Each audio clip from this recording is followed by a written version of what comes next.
Great. Good afternoon, everyone. Thank you for joining ANC 6E May 29th meeting.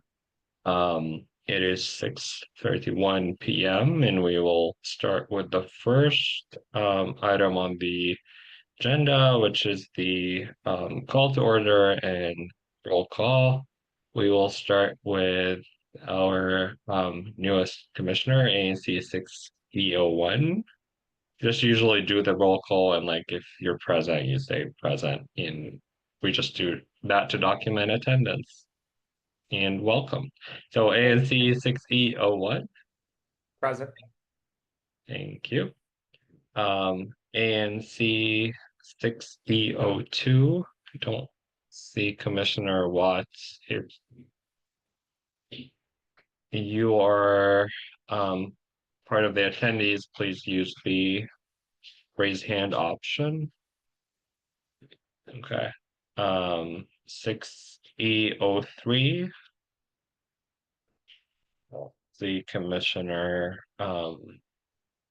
Rogers. 6E04 is vacant. 6E05 myself present. 6E06 don't see Nate. And then 6E07. Present.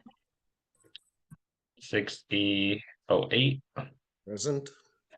And then 6E09. Present.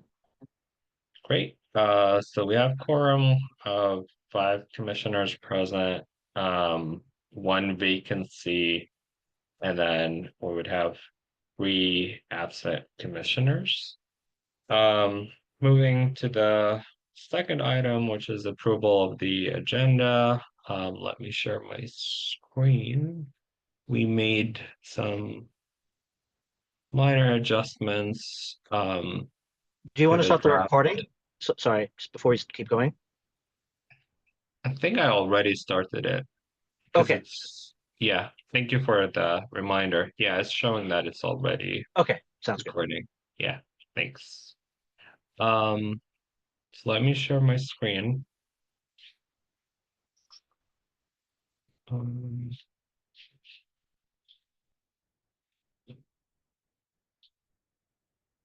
So made some adjustment to the agenda. We're on item 2. We'll be approving April minutes. Commissioner Al-Hadif, am I pronouncing your last name correctly? It's pronounced Aladef.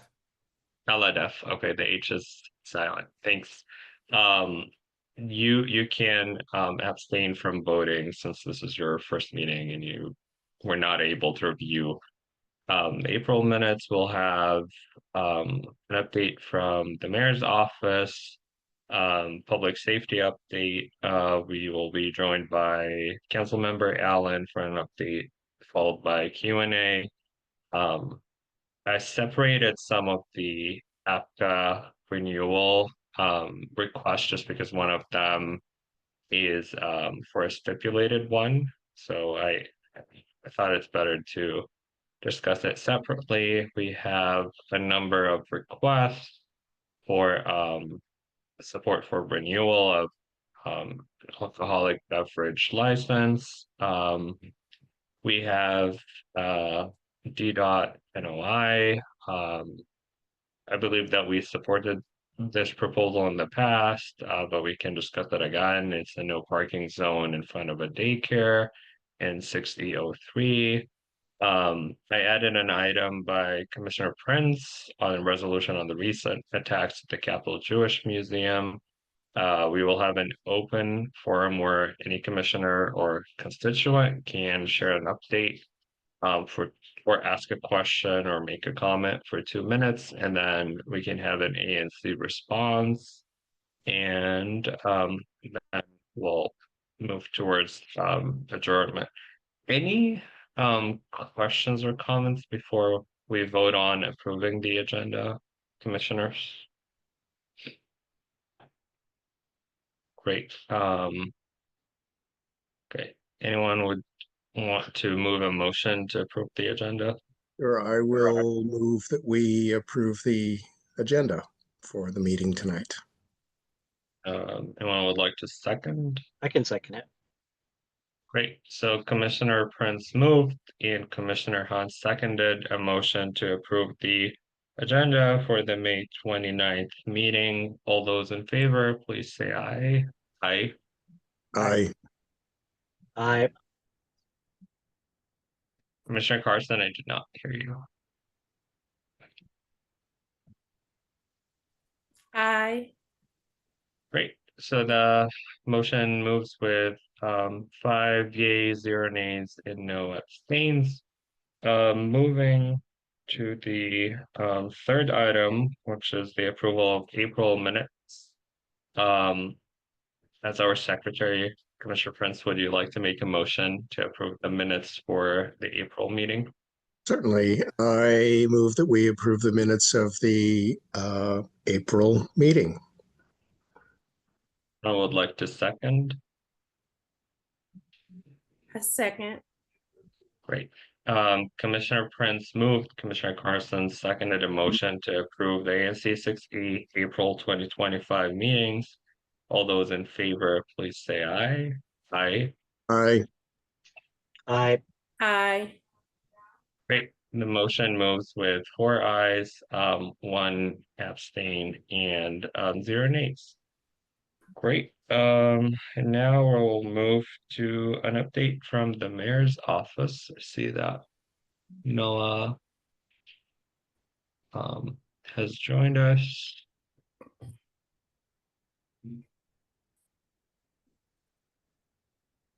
Hey, Commissioner, how are you? Good. Thanks for joining us. My pleasure. Well, my name is Noah Bryce Glasgow. I am Bowser's Ward 6 liaison in her Office of Community Relations and Services.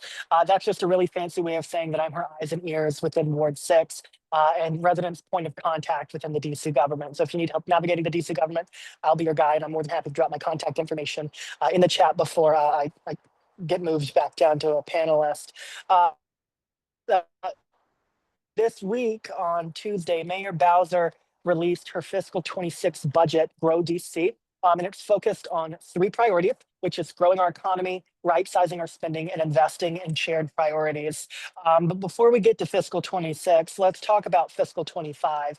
So we know that a few months ago, Congress passed a continuing resolution which stripped $1 billion budget from the district. And so DC needed to be able to quickly create a supplemental budget, a temporary budget for the remainder of the fiscal year, which runs through September 30th, to be able to meet our legal and financial obligations.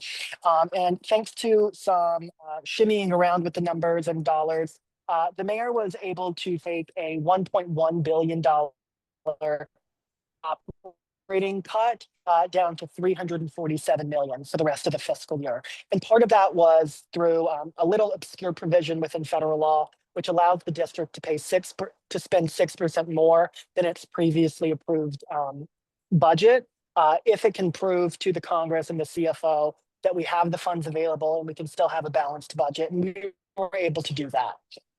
So the way we addressed that gap between the $347 million, one, we instituted a hiring freeze for the remainder of the fiscal year, saving $63 million in personnel costs. We made $157 million of non-personnel service reductions. So these are services that the district offers that does not require personnel. We captured $117 million of excess special purpose and dedicated tax revenues through a number of routes. But the bottom line is this: for the remainder of the fiscal year, we're not going to see any layoffs or any furloughs, which is great. We're not going to see any facility closures for the DPPS, just a regular DC office building or DPR recreation centers, aquatic centers, et cetera. We're going to remain our police department and our public education system is going to remain fully funded for the remainder of the fiscal year, and there's going to be no changes to summer programming. So that's the Marion Dairy Youth Summer Employment Program, which is so vital for our youth, as well as DPR summer programming, which is great. But in order to build this fiscal 26 budget that I was just mentioning earlier, we really, the administration had to ask 3 questions when it was budgeting for every single line item. The first one is, does it keep people and families in DC? The second is, does it create economic activity to be able to pay for city services that the district provides to residents? And the third is, does it bring new businesses and new jobs for DC residents to our city? So our just a high level overview is that of our operating budget, the local revenues that we have for fiscal 26, it's about $13 billion.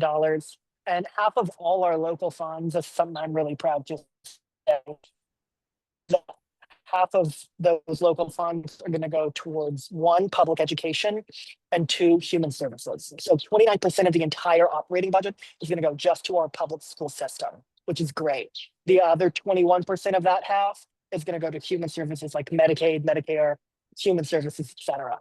Our capital budget between fiscal 26 and fiscal 31, the largest share is going to remain DDOT, DCPS, as well as our WMATA obligations. And we actually increased funding that we're giving to WMATA for our rail network lines, which is great. That means better service for our residents.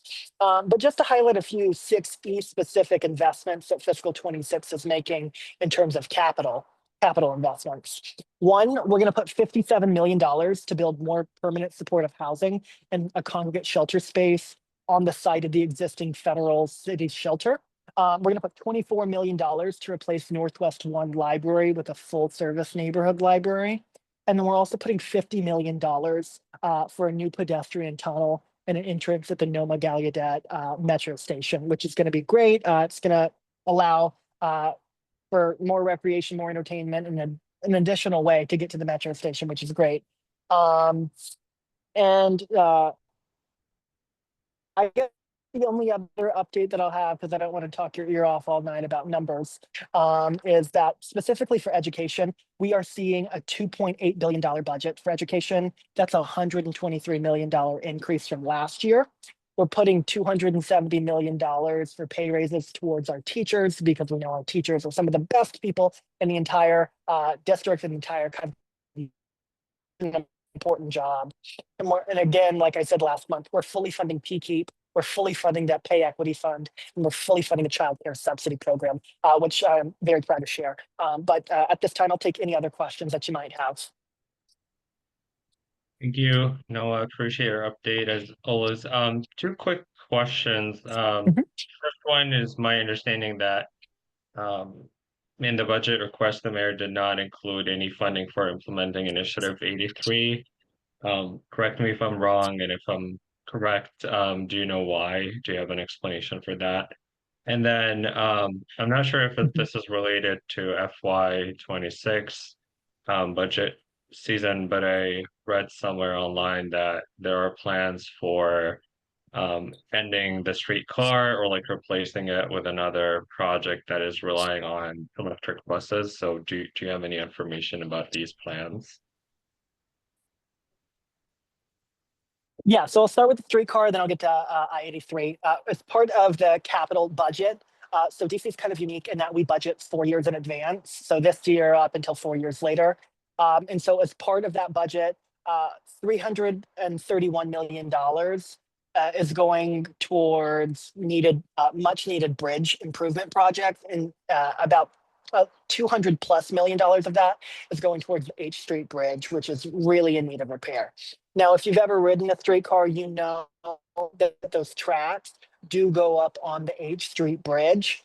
So the bridge replacement and the modernization of that bridge would impact the streetcar. And additionally, the RFK site development, that has necessitated a reimagining of our transportation network around the area and the proximity to the new 180-acre site. Regardless of whether there's a stadium or not, that land is going to get developed. And so as it exists today, like if you were to hop on for the next 2 years, the streetcar is going to be fully funded through the end of fiscal 27. a few years ago, there was money in the budget to expand the streetcar over to Minnesota Avenue from H Street. That money was shifted around by the council and pushed back to 2026, so this fiscal year. But because of our new investments in the H Street Bridge, that has we are phasing out the streetcar as we know it because one, we want a streetcar that does not have the fixed tracks. We know that because the current streetcar does not have like a dedicated lane, it's very easy to get stopped, to get hit by, to get hit by a car, for the streetcar to hit a car or a pedestrian, etc. And so we are hoping by fiscal 29, so 3 years from now, that the next generation streetcar doesn't require fixed tracks. And we also want it to potentially use those overhead cables to charge an electric bus. We want it to be more nimble, more efficient, and more effective than it currently is. And we are going to be putting some of that money in our fiscal budget to work with DDOT, to work with WMATA and the community to find out what works best for where the streetcar might go. Now, as it pertains to I-83, you are correct in what you said. I would say we are giving the council the opportunity to fund I-83 if it wishes to do so. The ball is in their court now. That is what I have been briefed on as far as it pertains to that question. Great, thank you. Commissioners, any questions for Noah? I just want, could you repeat the little bit about Northwest One? I didn't quite get that. Yeah, and so you can also look up on budget.dc.gov for a full breakdown.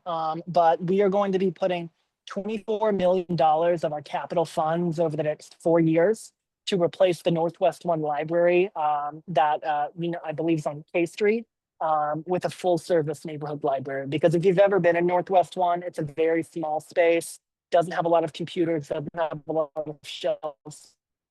So we want one that works better for the surrounding community as a whole. Thank you. Hello, My pleasure. Noah, I have a question. Yes, ma'am. Sorry. Will there be cuts to Medicaid with the new changes in the budget?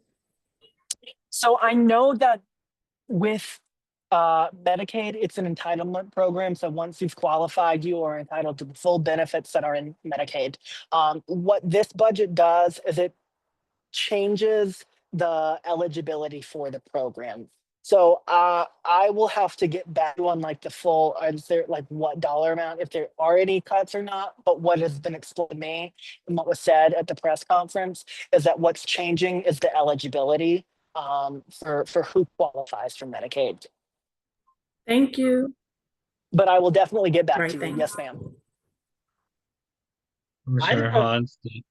Yes, do have thank a you. question? I just had a question. Is there a town hall on Tuesday for commissioners to get input on Yes. the budget? Yeah, I thought I heard something about that. Yes, there is, and I'll share it again if Marcus wasn't able to call you earlier today. So on Tuesday, June 3rd, from 5:30 p.m. to 7:30 p.m. at the Washington Convention Center in Ward 2, there will be a citywide ANC meeting for all of our ANCs across all 8 wards to meet with the mayor and her budget team, where she will present her budget to y'all. And then y'all can ask her questions, provide your feedback and comments to her about what she has proposed to the council. And again, that is 5:30 to 7:30 p.m. next Tuesday, June 3rd at the Convention Center. Thank you. My pleasure. Great. Any other questions by commissioners? Great. Constituents who are joining us today, any questions for Noah? Please use the raise hand option, or you can type it in the Q&A box. Great. Not seeing any questions or raised hands. Thank you again, Noah, for the update. And I just added a link to the proposed budget in the chat box. Wonderful. And I'm going to drop my contact information in real quick. Okay, great. Thank you for joining us, and we'll talk to you soon. My pleasure.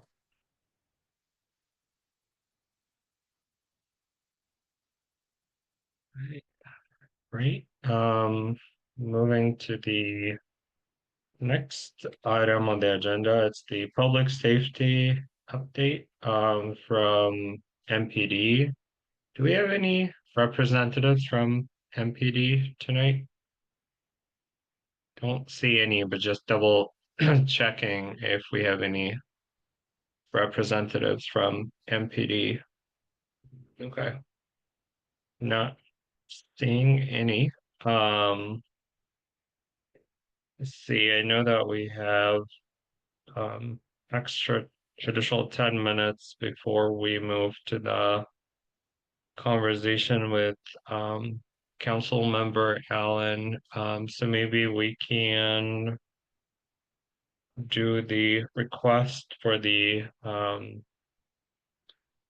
expedited APCA request during the next 10 minutes, and then we'll go back to the schedule. Let me see. Let me double check. Matt, are you okay with presenting on your request now? I know that you're not scheduled till later. Sure, I'm ready. If you all are ready to discuss it. Sure. Yeah. Do Thanks. you have any other panelists too? If Jeremy Jalella is on, or excuse me, Jeremy Alella is on, he's the Yeah. GM of the hotel. Okay. I will also promote him. Yeah, thank you for joining us. If you just can give us a brief presentation on your request and what you're asking ANC 6E, and then we'll see if commissioners have any questions. Sure. Yep. Thanks for having me. Again, my name is Matthew Minora. I'm from the law firm of Malleus O'Brien and Sandground, and we're ABC licensed counsel for the applicant, which is SSHCOF Roman numeral 2, Washington, D.C. LLC, trading as a Holiday Inn Express, Washington, D.C. downtown at 317 K Street Northwest. This is, of course, an existing operating hotel. And now we're just seeking to add the option to sell patrons beer and wine in closed containers from the gift shop sundry market for consumption in their guest rooms. The hours that we're asking for are 24 hours because it is the sundry shop that which patrons can get anything from. It's part of the hotel. They can get toothpaste, other snacks. It's not just for the alcoholic beverages. It's already been in existence. But the hours for alcoholic beverage sales we're asking for are 7 a.m. to 12 a.m. daily. Just we pick those hours because they're in line with the other Class B establishments in the area. Currently, the placards are up in the premises. The protest deadline date is July 7th. And because this is already an operating establishment and we have, the proper tax stuff done, the business license, and all the other things that we need to get the ABC license issued, we're asking for the ANC's support for a stipulated ABC license so that upon approval of that application by the ABC board, we can begin operations while we wait the rest of the 45-day notice period to lapse. I'm happy to take any questions or comments from the commissioners of the community. Great. Commissioners, any questions for Matt? Go ahead, Commissioner. Yeah, thank you. I just want to understand the context. So you mentioned the other Class B establishments. Are those, we're talking like convenience stores, grocery stores? The two closest one is the Safeway at 490 L Street. Its hours of sales, excuse me, are 7 a.m. to 12 a.m. daily, and it has 24-hour operations. Whether or not it avails itself to that is another story, but that's what's permitted on the ABC license.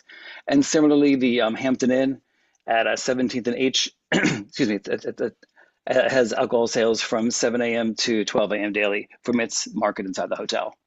Right. Okay, good. Thank you. And then, so you would permit singles, sales of singles. I think that would be the thing that I might sort of over time be watching for if there were any issue with carry out by non-hotel guests. Sure. So singles. to address that, because of the hotel's location in Ward 6, it's actually banned from doing single sales. It can't sell any beer or container of beer, beer, malt liquor, or ale under 70 ounces. That's just because that's in the law itself. So there's no option for them to do that. And then also the access to while we can't, prevent anyone, technically, I suppose anyone could be using the Class B market in there. The hotel doors are locked, so guests only have access between 10 p.m. to 6 a.m. And because there's also no signage on the outside, you really wouldn't even know that this store sells beer and wine unless you're in the hotel anyway. It'd be kind of inconvenient to go inside the Holiday Inn Express to just get, beer and wine for yourself and bring it home. Right. But I mean, conceivably, it would be possible if somebody were very enterprising and they wanted to do that. Sure, that no, they absolutely could. Yeah. Presuming it was, Yeah. they were hotel guests after 10 or they weren't before 10 o'clock. But in either case, the single sales isn't not prohibited, or excuse me, is Thank you. I prohibited. didn't know that. Good to know. Okay. Thank you. You're welcome. Great. Any other questions by commissioners? Constituents who are joining us, any questions for Matt or Jeremy? Great. Well, thank you for the presentation. We will have some time to discuss among ourselves, see if commissioners have any thoughts or concerns, but this is very helpful. Thank you for the presentation.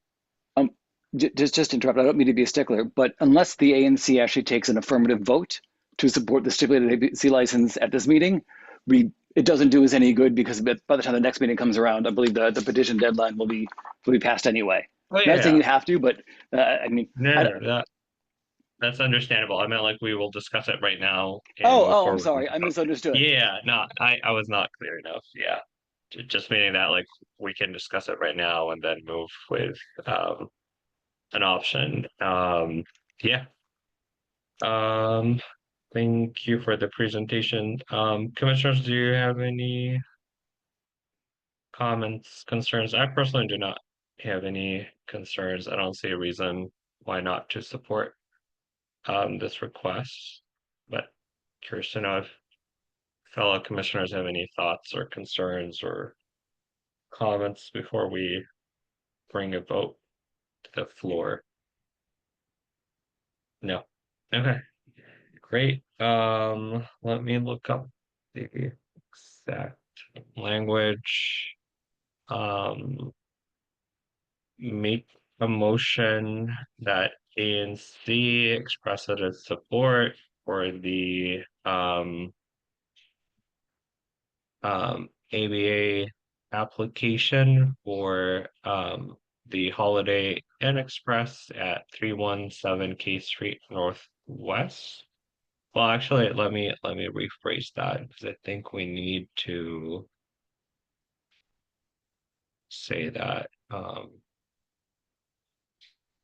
it is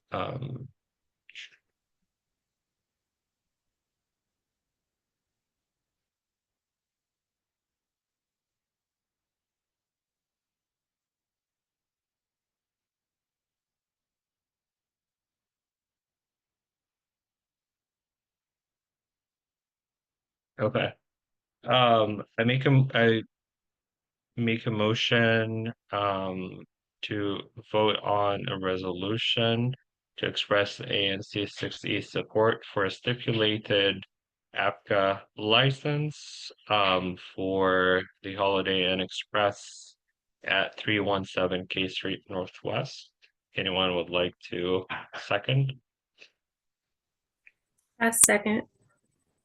Great. So Commissioner Abukaloff moved and Commissioner Carson seconded a motion to vote on or approve a resolution expressing ANC 6E support for stipulated APCA license for Holiday Inn Express at 317 K Street Northwest.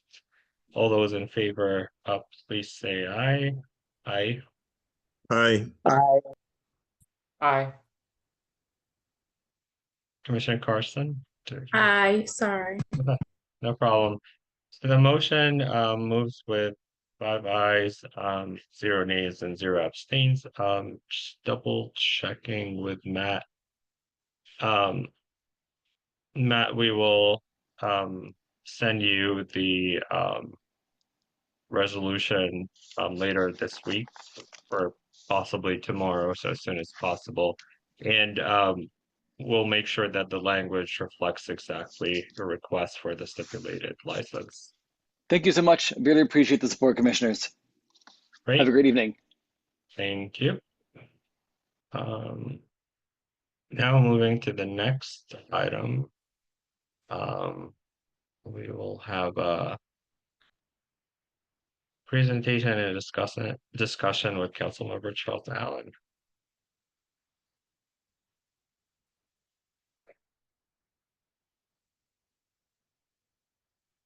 Good afternoon. Hey, good evening, commissioners. How are you doing? Good. Thank you for joining us. Absolutely. Thank you so much for having me. I can just dive right in and then kind of turn it back to you to facilitate if you get any questions or discussion that you'd like.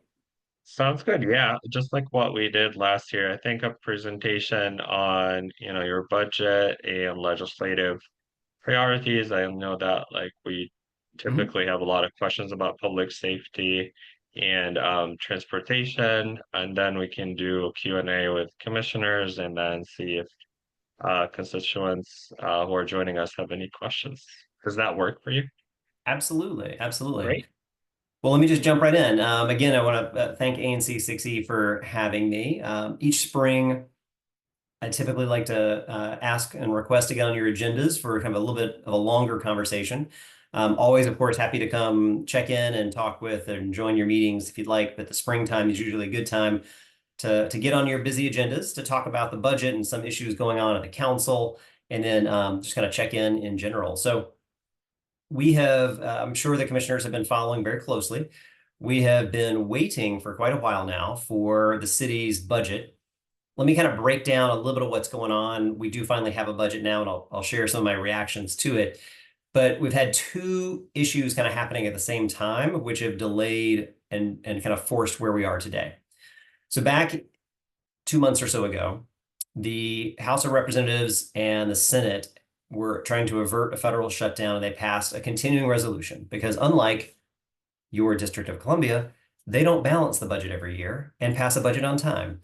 We do, but they use what's called a continuing resolution, which basically just means that they are kind of kicking the can down the road and agencies have to be funded at last year's level.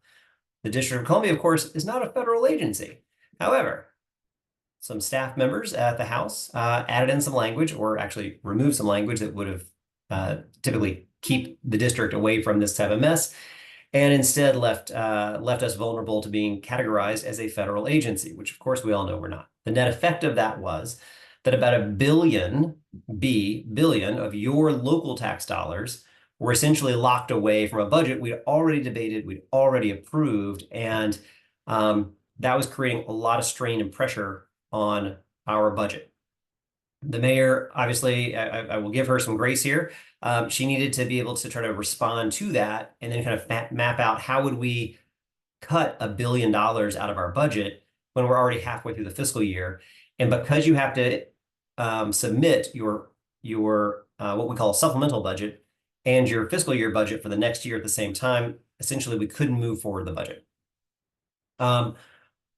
Earlier this week, the mayor did submit the budget.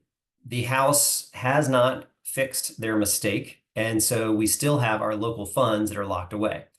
The mayor did have the power and authority to essentially continue spending with an up to 6% increase per agency, and that helped bring that $1 billion cut down to a smaller amount. She has that legal authority. She then instituted a hiring freeze across all of government, except for predominantly teachers, police, and fire. And that is not good for us as a government, but it did create savings because we weren't hiring people as just the normal attrition as people would leave or retire. And then there are some cuts to agencies that make up the remainder of the gap. So she just put that, what we call a supplemental budget, in front of us. She also introduced her FY26 budget. Remember, our fiscal year begins on October 1st. And so this now kicks off the council's 70-day process where we hold hearings, we get feedback, we make changes to the budget, and then ultimately we will pass a budget by the end of July. Normally, actually this week would have been the budget vote had we followed a regular schedule, but this is anything but regular. compounding a lot of our problems. The district and the region is essentially in a recession due to all the federal actions by the Trump administration. We have tens of thousands of people that have lost their jobs. We have huge cuts to agencies, and that then impacts the contractors and the people who do the work. So for example, when USAID was frozen and then eventually shut down, that had a huge impact on spending and jobs and organizations that do all the work that USAID did. So just imagine that now trickling all the way through. We've also had our bond rating, which the district has had a sterling bond rating for a very long time, has been downgraded. Nothing to do with the district's actions. Moody's, which is the ratings agency, even said it's only due to the federal actions. What that means is that the cost of borrowing money to build things will now cost more. So everything from that school modernization to that road construction project, to the rec center, to the senior center, to the library, everything that we use our funding to build and maintain now costs more money. And so that also impacts our budget. So all told, we had about $800 million less in terms of revenue for this FY26 budget than last year. So the budget is now in front of us. I will say we're still digesting it. We've had the budget for all of 48 hours, so there are still elements that we are digging into. Big picture, though, I will say I'm disappointed in this budget. I think that it is focused predominantly on making cuts to critical services for residents. And my concern is that as we will absolutely have to tighten our belt, we're absolutely going to have to cut things that I'd rather not cut and see reductions. It feels like this budget is balanced completely on the shoulders of some in our city and not others. And I think anybody who is the more vulnerable among us is going to have see services cut. We're seeing healthcare and health coverage be cut. We're seeing food support be cut. We're seeing housing assistance. We're seeing a lot of the programs and supports we have for families and residents that are on the edge be reduced. And I think the contrast is very clear as we also see funding that is financing about $1 billion to build a football stadium. And so that's all in the budget, and those choices in front of us are going to be very stark, and that contrast stands in very stark relief.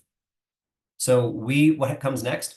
We do hearings. I was in a hearing today with, for example, the fire department to hear about where their budget's going. We'll have a whole series of that. I will be chairing the transportation and environment committees. That starts next Monday. Hopefully you all got the notice about those hearing dates. And so I know we really count on hearing from our ANCs in terms of what they look at. I will say there are devastating cuts to the Department of Energy and Environment. So a lot of the programs that we use that help fund and finance a lot of the green energy work that we do, the environmental work we do, is significantly reduced. Department of Transportation also is seeing serious cuts, in particular in the out years. So for example, urban forestry, there's funding in the budget for urban forestry this year, but it really reduces down, and it looks like significant cuts to being able to just put trees in our city starting next year. So there's a lot there that we're trying to unpack and try to figure out what this budget looks like. But I will say my big picture takeaway right now is it really is resting on the shoulders of the least vulnerable, or the most vulnerable, the least among us, in terms of their ability to weather this recession and this storm. So I'm concerned about that. I know several of my colleagues are as well. And so we're going to be looking to make changes. We will be better informed and make better decisions when we hear from you as well about what your thoughts are and your recommendations. Let me just hit two legislative things that I wanted to highlight, and then I'll kind of open it up so I can help answer some of your questions. I did want to highlight a couple of bills that we're working on at the council that I've introduced and that I think will make a big difference in our city. The first is something called the Swipe Act. So if you have any restaurant or business that you like to go to, and if you pay with a credit or debit card, there's a swipe fee, the convenience fee essentially of rather than paying with cash or credit. It's what most people do. And so when you swipe that card, your business that you're trying to support is charged about 2 to 4% of a swipe fee. I think we can wrap our heads around the fact that on my purchase, like my meal at my restaurant or my purchase at the store, that makes sense of the convenience fee. The part that is really eating into our local businesses where they need help is that these credit card companies also charge a swipe fee when they're collecting sales tax or when they're collecting tips. Now think about this about sales tax. The business takes the sales tax. They don't get to keep any of it. They have to remit it back to the government. That's how sales tax works. But with a swipe fee, they now have to actually pay out of their pocket money in the swipe fee for that tax. Let's think about tips. When you leave a tip, that has to go to the server, to the worker. When there's a swipe fee, it means the business has to absorb all that cost. When we look at restaurants, on average, we're talking $10,000, $15,000 per year that they're having to pay in swipe fees on only the tax and the tip. That's nuts. The only people that profit off this are the big corporate banks, the big national banks, and that's something I think we want to change. So we have legislation in that basically blocks and prohibits those swipe fees on taxes and on tips. It's something that the Restaurant Association, most of our retailers all really strongly support because these swipe fees are just eating away their bottom line, which just drives costs up for you and me. So I hope that's something, if you have any questions about, happy to talk about, but I'm trying to work and get passed with the council. Another big focus that I'm working on is called the Resale Act. What this legislation does, anybody who's ever gone to a concert or gone to any type of live entertainment, you probably know about the resale market. So the cost of a ticket might be $40, but you can't find it and you have to buy it online for $200, right? So a lot of our local venues, think about the Anthem in Southwest or the Black Cat or the 930 Club. They came to me and said, we need some help with this. What we're seeing are two things. These companies are just basically, they've figured out how to build server farms that just buy up all the tickets the moment they go on sale. You probably have heard like somebody will say like, well, the concert sold out in like 6 seconds.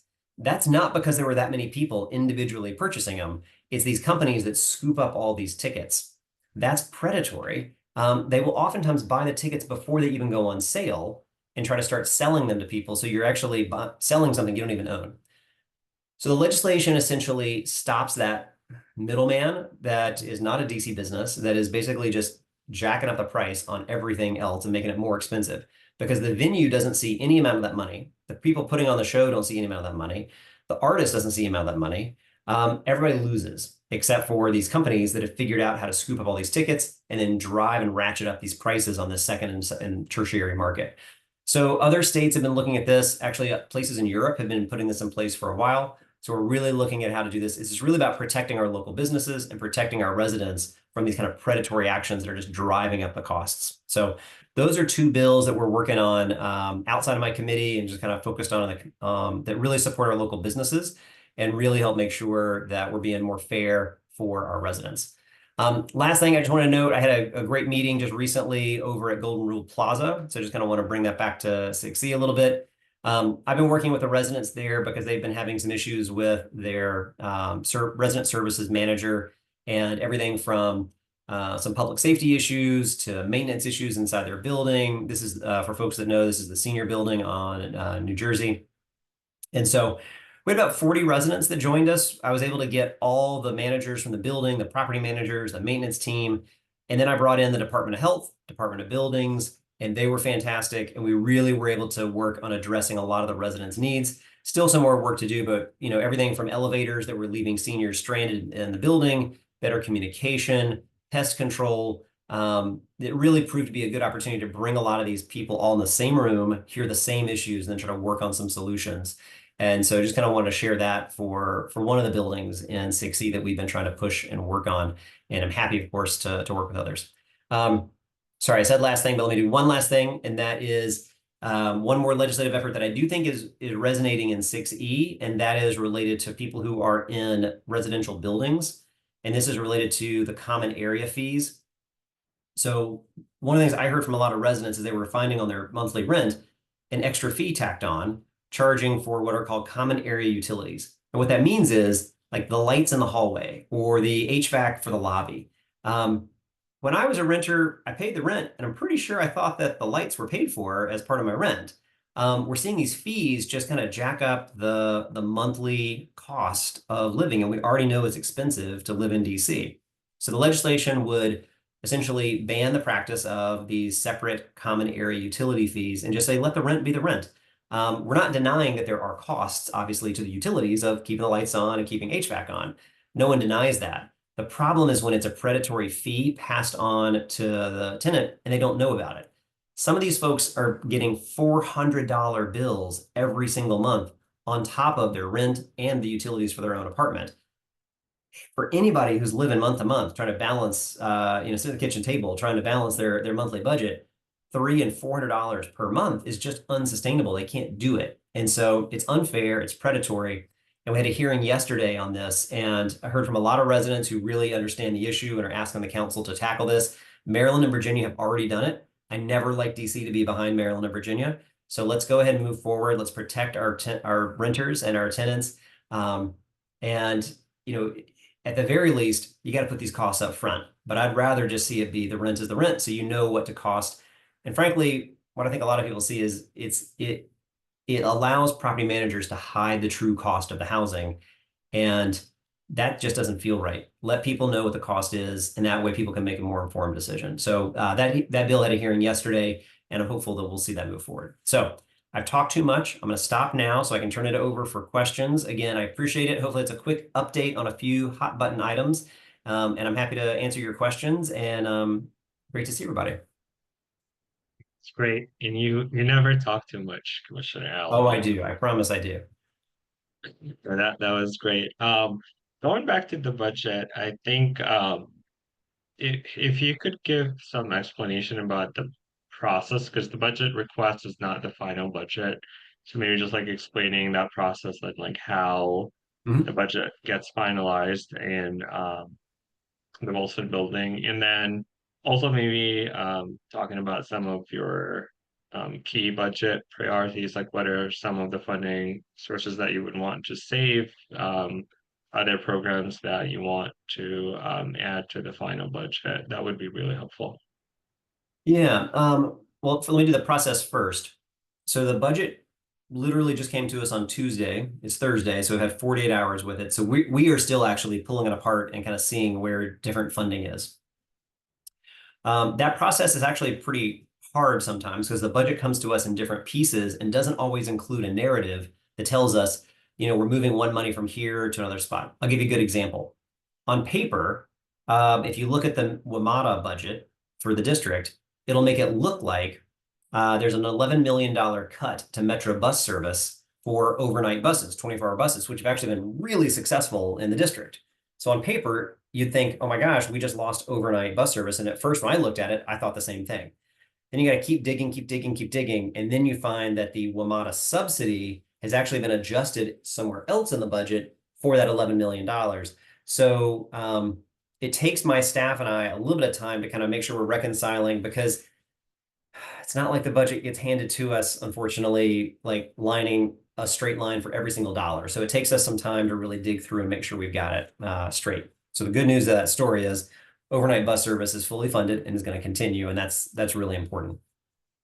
The process is that we will hold hearings now for the next several weeks, and then we have what we call committee markups on the week of June 23rd. So imagine the whole budget comes as one pie. It then gets sliced into the committees. So Committee on Transportation and the Environment, that slice comes to me, and I have to hold hearings on and essentially make choices and decisions around how I would change the budget or support the proposed budget. That then goes up to our full committee of the whole, which is the entire council. And that's where all those pieces get put back together again. And then we vote on a budget as well as corresponding legislative language that goes with it, what we call the Budget Support Act, or the BSA. Right now, we're expecting the final vote on the budget will be July 28th. So essentially for the next 2 months, we have the budget and we will be working on it. But some of the key dates you want to keep in mind, the June 23rd week, and that's the week of our committee markups. And then, of course, the final budget vote, which will be on July 28th. The hearing process is where we get a lot of good feedback. I also host a Ward 6 annual budget town hall. I hope everyone will join me there. That's coming up on June 17th. And so that'll be at the Hill Center, which is near Eastern Market, and Eastern Market Metro is the closest for anybody who's getting around by Metro. We've got an RSVP page on my website. I can also drop the link here in the chat if that's helpful. But it's a great opportunity where I will walk through in great detail. Okay, here's where the budget is. Here's where the cuts are. Here's where we see the funding. And then really I turn it into an open mic. I turn the mics over to the public. I want to hear from you. What do you like in the budget? What do you not like in the budget? What do you recommend be changed? In terms of some of my own priorities, I tried to share some of the cuts that I see that are really concerning. Again, 25,000 people or so are going to lose health coverage. I don't think that's a good idea. We're going to see food support go down for a large number of people. Healthcare providers, for example, are going to have they're going to be held constant, so they're not going to have increases for doctors and nurses and for healthcare visits. Well, the cost of that visit didn't go down. The cost of medical care continued to go up, so that likely will lead towards more constrained healthcare being provided because the providers don't have the funding and support there. So there's a lot of issues like that that we really want to dig into that aren't necessarily in my committee. And then in my committee, part of the priorities are going to be the cuts we've seen to the Green Finance Authority. That's the DC Green Bank. There are approximately 8 cranes on DC's skyline right now. More than half of them, the majority, have some type of green bank financing that's making that project work. It seems pretty short-sighted to me, if we're talking about how we recover and grow our economy, to slash the green bank in a way that we don't have the funding there, which is actually integral to a lot of financing deals that helps make sure they're building with energy efficiency, they're helping maintain affordable housing, they're helping keep utilities low, they're making good investments. So that's going to be a big priority for me to save, is to put that back together again. Another big issue is what's called the Sustainable Energy Trust Fund. This is if you look on your Pepco or your Washington gas bills, if you have those, you'll see that the city has a fee called the SETF. That SETF is used to then help finance a lot of the work we do in our city to help do clean energy investments, to help modernize low-income households so that we can move them off gas to electric, or make them more energy efficient, or do a lot of the work that we do. That program is being cut dramatically, and the mayor's taking those funds to pay the electricity bills of DC government.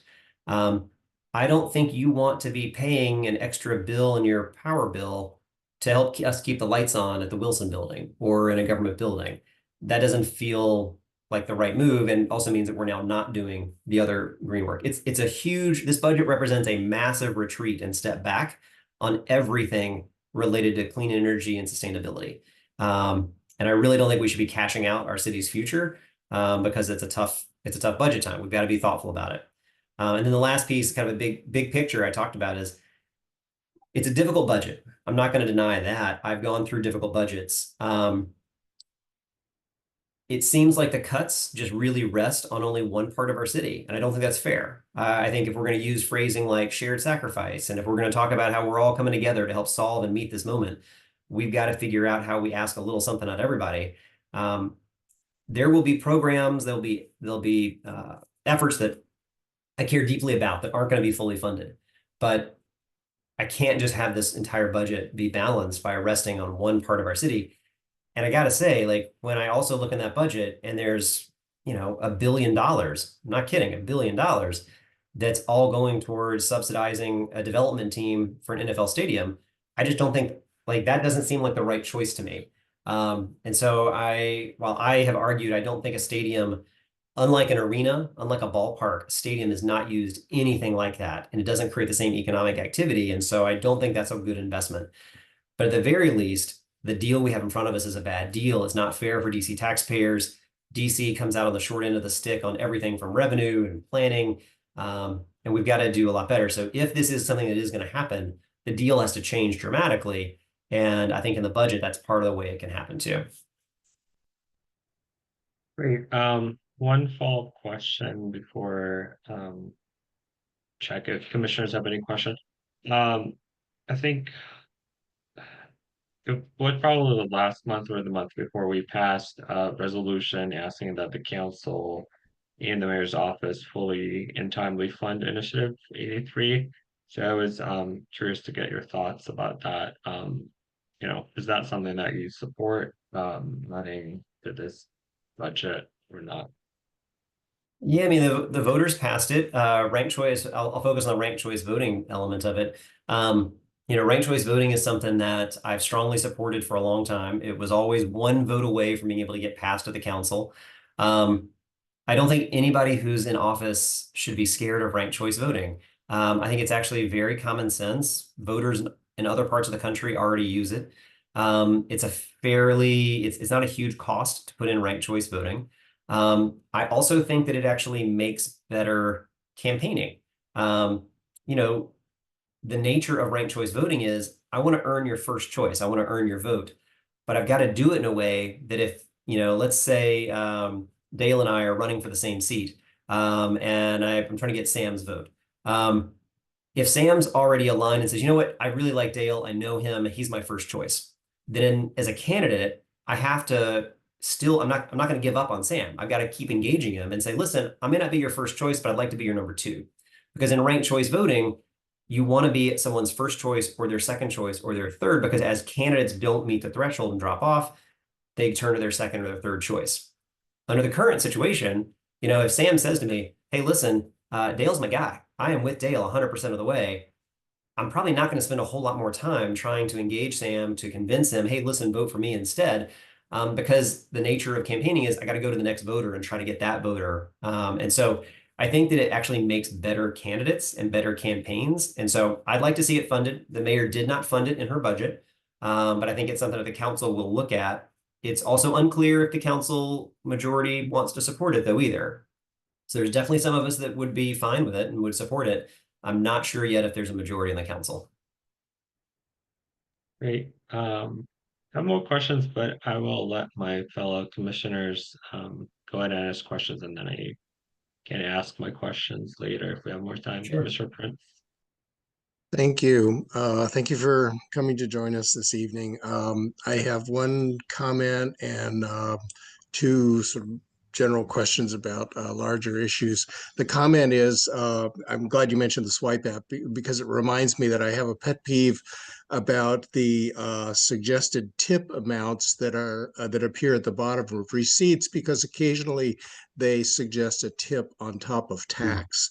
And I noticed recently in a trip to another large metro area that it seemed that they probably had a rule because they were always pre-tax tip amounts calculated. And I think it would be great if DC had that too. That's a good point. Yeah. The two areas, on the stadium, I'm glad you mentioned that. I have real reservations about this massive amount of money that we're going to push to, or there's suggested we should push to the stadium. I, have questions about claims of, let's call it maybe return on investment. I don't know what it's been on other places like Capital One or the ballpark. But I just don't know what the track record is, and if you could comment on that. Yeah. Then the second issue is sort of generally in the area of transportation, about the long-term viability of the metro system, which always seems to be sort of a starve for cash. And that's one thing I don't know a lot about that issue, but I do occasionally read about it, and maybe you could update us on it. The latest I saw in the metro system in the news was the idea of putting in these platform gates to protect people from falling onto the tracks. I've seen such in one overseas system that I'm familiar with. I'm not sure we need that universally here. Maybe there are some stations that are more indicated for it than others, but in general, it sounds like a good idea. I'd be interested in your views. And then how you're feeling about the results of the STEER Act. Is it bearing fruit as expected? And then I had one other thing. Oh, just anything you wanted to say about Vision Zero, because we are not in a good place, not where we should be. Okay, so I know that's a lot. So the stadiums question, and then the various transportation issues. Thanks. You got it. I started writing them down because that was 5 things. I got them. I love the idea. Let me take a look at the issue around the prompted tip on the tax versus the pre-tax. It's a good question. I don't know the answer to that, but I'll look into that. On the question around stadiums, so here's what's going to happen. People are going to point to you and say, hey, listen, just look at Capital One Arena and look at everything around it. Look at the ballpark and see everything around it. See, that's what stadiums can do. There's a massive distinction between an arena downtown that is active almost every night of the year, a ballpark that is active about 150 to 180 times per year, and an NFL stadium, which has 8 home games and a handful of concerts. So best case scenario, they're going to host 15 to 20 major events per year. NFL stadiums on average, they're averaging about 8 games and about 8 to 12 kind of special events, major events. And keep in mind, when we host a concert outside of like your Taylor Swift or your Beyonce, most of their concerts would have been held somewhere else in DC. So it's not a net positive of concerts. It's just in a different venue, right? But that means that that facility is sitting dark more than 90% of the year. So that's why you don't look at every NFL stadium in the country. You don't see the return on investment for an NFL stadium, but it's very different than an arena or a ballpark, which is active much more during the year and does create the economic activity. I'm not against putting public money into a stadium. I supported the funding of our Cap One Arena redevelopment. I support putting money into things like the ballpark. But those generate so many more events and so much more economic activity than an NFL stadium does. And then when the team tells you they're going to host 200 events per year, that's not true. They'll host about 20 to 25 events, major events. I don't think we're counting the kid's birthday party in a suite somewhere as a major event. That's not going to be an economic driver. And so that's really important to keep in mind, the distinction there. Your question about Metro, this is a big part of what there's a group I co-chair of a lot of regional electeds and transportation leaders called DMV Moves. And we've been tackling this very issue of trying to think about sustained long-term Metro financing, but also kind of what is the next generation of where Metro's got to grow. And one of the big places in that is around automation, which is a pretty boring word, but it actually is the way that most transit systems around the country have really, or not around the country, around the world have moved. We actually are woefully behind in that. And if we can get automation in, that includes both what you see kind of the screens that kind of just help make sure that everyone lines up and it's more efficient. But you actually can run more trains faster for less money. And so what you end up doing is you actually increase service. You don't have to buy more train cars. You actually increase more service and service capacity, and you do so more efficiently at a lower cost. So it's really a great way for us to do that. And that's where we want to go, but it is expensive and it is an investment. But almost every transit system in the world has already moved in this direction, and we're really behind. And that's where we're going to go. STEER Act, you asked. The Attorney General has now started using the STEER Act to start going after dangerous drivers. I think we have about 10 or so lawsuits that have been filed thus far. More are on the way. I think it's absolutely effective. It is really showing that we are not afraid to go after dangerous drivers that are on our streets and putting people at risk. I think it's already making impact. It's changing the narrative as well. It's changing the way people perceive, because for a long time, these out-of-state drivers also just said, why do I have to pay the ticket? I don't even need to. There's no enforcement. And we're changing that significantly, and that's going to pay off dividends as well. And then lastly, Vision Zero. This is an area I've been very frustrated that we don't see the investment there. I counter that though with discrete examples of where I've actually worked very well with some folks in DDOT to create some really meaningful changes. So I don't want to, like, to our partners at DDOT, we've actually had some really good examples of where we've worked collaboratively. We've had some really smart improvements and investments and infrastructure changes that led to a safer outcome and a better connection.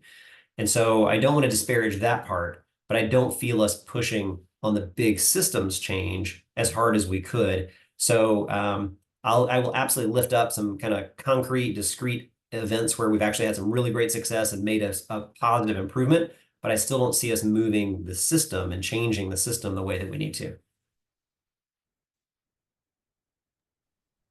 Other commissioners, any questions for Councilmember Allen?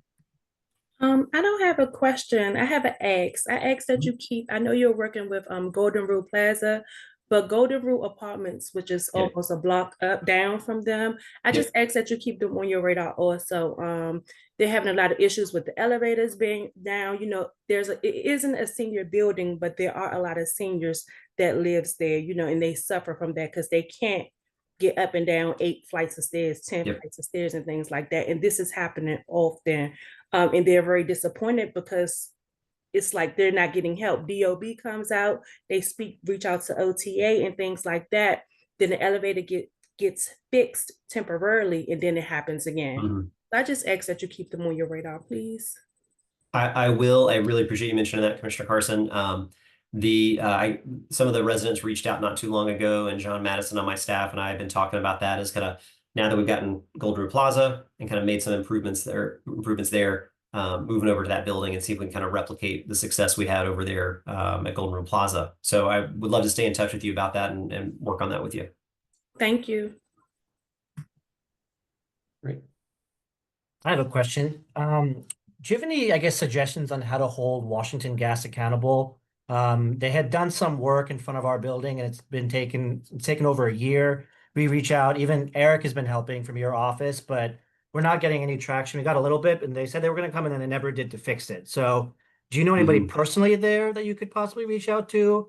Because this is, like I said, over a year, and residents are not happy about it. We have the same problem in the Sonata, the exact same problem. They tore up our threshold and they haven't fixed it. I don't have like I am frequently an antagonist to Washington Gas because I have encouraged and try to push I push back pretty hard on a lot of the rate increases they've been trying to pass along to consumers and some of the investments they've been trying to make. But I do know some folks there, and so I'll check in with Eric. I do remember he's been working on an issue with you, Commissioner. So I will follow up with Eric on that, and then Commissioner Prince, if we want to try to loop two things into kind of one outreach that I can make to Washington Gas, I'll do that. Perfect. That's cool. Thank you. Great. Any other questions? Sorry, can I give one more? Yeah. Yeah, this is actually, so I had a resident that had a little bit of an issue with some folks that either live near Tyler House or were from there, and he got followed by people. And there's an alley back there that apparently tends to have a ton of people that congregate. Was just curious to know if there's been any more attention put over there, because I know Tyler House does come up quite often. MPD has been making that a focal area. We've done a couple Okay. of different community safety walks right around there with MPD. I do feel like it tends to kind of those outdoor gatherings tend to kind of really spring up in the spring and summer as well. I can check back in with Commander Hall and see if he's got any special attention or details, patrols that he's got focused over there. Some of that has to do with DC Housing Authority has not, I don't believe they've started the demolition yet. And so they've got some work to do on some of the demolition and rebuilding. And I think just having a bunch of vacant properties back there also isn't helping the situation either. So I'll make sure we follow up on that too. Okay, thank you. Great. Any other questions by commissioners? If not, I have a couple questions, and then we can check if constituents have any questions. Could you give a brief update about the state of housing policy? I personally have been reading about either past legislation or proposals to revise some of the like DC-wide housing policies around the TOPA Act, the Opportunity to Purchase Act, and then rent collection processes, and maybe talk about some of your housing policy priorities in this budget season, or even beyond that for the remaining of the year. Yeah, there's a lot in there in that question, so I'll do my best to kind of give some of a shorter answer on some of it. So there's in addition to the bill I mentioned around common area utility fees, yesterday there was also a hearing on the Rental Act, which is a very large bill that focuses on a lot of different rental issues that came from the mayor introduced it. It largely came from a lot of the different landlords and property managers about what they're seeing. It does include in it changes to TOPA, and that's going to probably be some of the most controversial parts of the legislation. There are parts, though, that do make sense to me around a TOPA change. For example, right now, so let's say there's a new building being constructed. The way that gets financed is through a series of investors that invest into a larger entity or organization that's building it and then is going to hold on and manage that building. The investors underneath the ownership, they may say, listen, I want to help build it, build an asset, and then I want to cash out my equity because I'm an investor. I'm not a housing provider, and I want to be able to move on to the next investment. And that's the way a lot of housing projects get developed, is through that different type of financing structure. Under current TOPA, if one investor wants to get out essentially and say, hey, I put in my money for the construction, but I'm not here for the long-term property management. I want to invest in the construction, build the equity, and I'm going to go invest in the next construction project. Because again, the investors in construction is different than the investors in the property management. They have to go through TOPA. And I'm not sure that's what TOPA was really intended for, is when you have like a sub-investor changes out, right? And so what we're seeing is in the capital marketplace of DC, capital investors are saying, I don't want to invest in new housing construction in DC because I'm going to get my money, my investment's going to get caught up in this TOPA when I'm just the investor. I'm not the owner. I'm not the main person. That to me makes sense that we want to change that and clean that up, because I don't think anybody would think that, you know, the small equity investor is who we're going after here. What we're talking about is the sale of a building, and that's when you want to have the tenant opportunity to purchase. So I think that's one element where perhaps there's some room to make some changes. There's also spaces there where the recommendation from the mayor was just exempt construction from TOPA. I think it was for 25 years. And I think some folks are like, that feels like it's too long, and I don't support that. I want to make some changes. So that was kind of the general tone of the conversation that we had during parts of the hearing. It also focused, though, on some of the changes to emergency rental assistance programs, to eviction processes. And so I do think we have had some challenges with our ERAP program, which hasn't worked both for the renter and for the landlord, hasn't worked the way that it should. But it also is leading to, it's not working, huge amounts of unpaid rent, which becomes harder and harder for that property manager or the building to be able to carry. So that is a real issue. Trying to think through how we solve for that, I think, is what we're going to do. They always build in a certain amount of non-payment of rent, but they usually, that's like 1 or 2% of their costs. They're seeing 15% of where people are just not paying rent. So they are needing to manage that, because when they don't have the money coming in on the management side, then everything from paying for security to maintenance issues starts to degrade. And I don't think anybody's interested in that either. So it's a really hot and contentious issue at the council as we're debating this. So please stay tuned. And as you review those bills, let me know. One related issue I'll note, DC Water has lately been pointing out that they actually have a huge unpaid water bills for buildings, for multifamily buildings. Their challenge is most buildings aren't sub-metered for water. They're sub-metered for electricity. So you may have your own electricity bill for your individual unit in a building, but you likely don't have your own water bill. It's a water bill that gets charged to you. They take the whole water usage of the building, divide it by the number of occupied apartments. So it's not sub-metered. If the property manager of the building doesn't pay the water bill, they can't figure out, DC Water can't figure out, for example, that Dale and Ratange paid their water bill, but Charles didn't. They just have to turn water off to the whole building, which isn't fair, and they don't want to do that. But that is a challenge. And so we're seeing that as well hit on the utility side. It also means, of course, that Dale, Ratange, and Charles, for example, wouldn't be eligible for any type of utility assistance programs for DC Water because we're not sub-metered either. So I think I'm trying to work with DC Water and some of our building industry association folks to try to think through what that could look like to maybe set some new rules moving forward as well. Thank you. Constituents, any questions for Councilmember Allen? Feel free to use the raise hand option, or you can drop it in the Q&A box.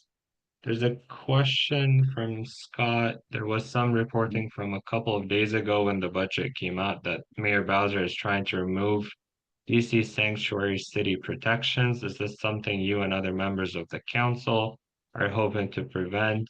I recognize that DC is uniquely vulnerable, not being a state, but complying with fascism in advance is very dangerous. It is a great question, Scott, and I appreciate it. So several years ago, I actually helped write the legislation that I think the mayor's trying to repeal through her budget. And this was something we actually carefully negotiated with law enforcement, with Department of Corrections, and with our immigrant community. And it was around when ICE was wanting to detain residents. We said, ICE has they have a legal right when there is a judicial warrant to be able to detain somebody. But absent of a judicial warrant, we shouldn't be having the city cooperate with ICE in just terms of just turning people over. The judicial warrant is a legal document. They have the ability to go get that through the courts, and that's an appropriate space to say if you have a judicial warrant, then that allows you to be able to detain somebody, and we would cooperate with a judicial warrant as we would for anything. But absent of that, we don't want to participate and have the district government participating in just rounding people up because ICE says they want to. We've literally seen them deport people incorrectly. So I do not support the language that was in the budget. I don't think that we should be making those changes. I think that we actually have a very well-crafted, thoughtful piece that was worked out in partnership with law enforcement to allow judicial warrants to be the kind of the North Star. And that's how I think we should proceed. So, so I don't support what's in that language, but yeah, eagle eyes there that you spotted that one. That is something that I don't think we should be changing because again, we carefully crafted it in the first place and it works with law enforcement. I've received 0 complaints from ICE or law enforcement that they haven't been able to do their jobs with judicial warrants because of our law.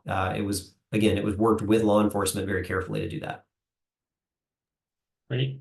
Any other questions by constituents? Can you use the raised hand option or type it in the Q&A box? While we're waiting on some questions, you could give us an update about public safety, especially in Ward 6. And still a hot topic, but it was such a hot topic last time we chatted last Yeah. year. So Yeah, if you have any updates. I mean, there's good news and bad news, right? The good news is overall citywide trends have been going in the right direction. So we have seen gun violence, violent crimes decrease significantly in 2024 and continue in 2025. That is little comfort if you just heard gunshots or if somebody was robbed down the block or somebody whose car was broken into, right? So I try to always share those numbers with a caveat that while there are trends indicating things moving in the right direction, we also know that one is unacceptable. And so there's no level where we say, all right, we're all good. It's a constant to continue to work on it. I do think MPD has been, the first district's been doing a great job. And I think in 6E, from what I am hearing, they've been doing a really, really great job working on from a patrol perspective. I think that some of the hot spots and areas that have been traditionally problematic, not just MPD, but other resources as well have been brought in to try to help focus on a lot of those issues. But we still have a lot of work to do. I also, this morning I started off over at the Capitol Jewish Museum where, in 6E, we had 2 people that were gunned down and killed in an act of anti-Semitic violence. That was devastating. But so and so is all violence. And so the museum reopened. It was resilient. It was a really, we had faith leaders from mosques, from churches, from synagogues come and talk about how we have to work on this and work together to bring forward peace and move our community together forward. But that was an act of violence that I know for the Jewish members of our community felt deeply shook by that. And that is something that we've worked with MPD on. At the same time, so we had a lot of violence that took place over the past kind of week and a half.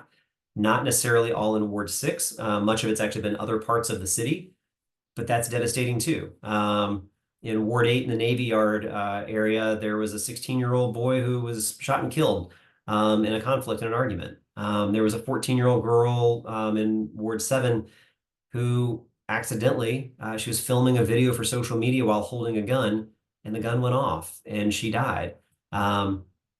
Acts of gun violence, both accidental, intentional, from conflicts, continue to take lives needlessly in our city. And the House just passed a budget that allowed silencers to no longer have to be registered. I don't see action from Congress trying to tackle the issue of guns flowing into our city. So it makes it hard, but we will continue to push and continue to work. And again, I think I know you typically will have MPD provide and share updates too, and I think that they could share some of the work they're doing. But I think that they have been working very hard in partnership with a lot of other agencies to focus. But I also welcome hearing from you any hotspots that you feel like we need to focus on, so that I can try to help use my office and my voice to kind of bring attention where it needs to go. Great. Thank you.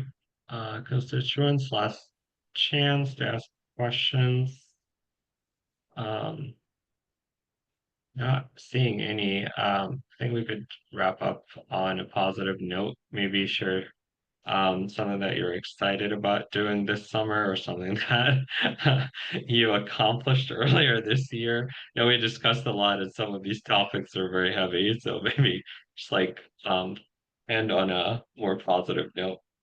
I appreciate that. I mean, we can't deny the fact that it is a heavy time right now. It is a difficult time. We're seeing many of our neighbors lose their jobs. We're seeing the instability at the federal level that is impacting our city, our country, our globe.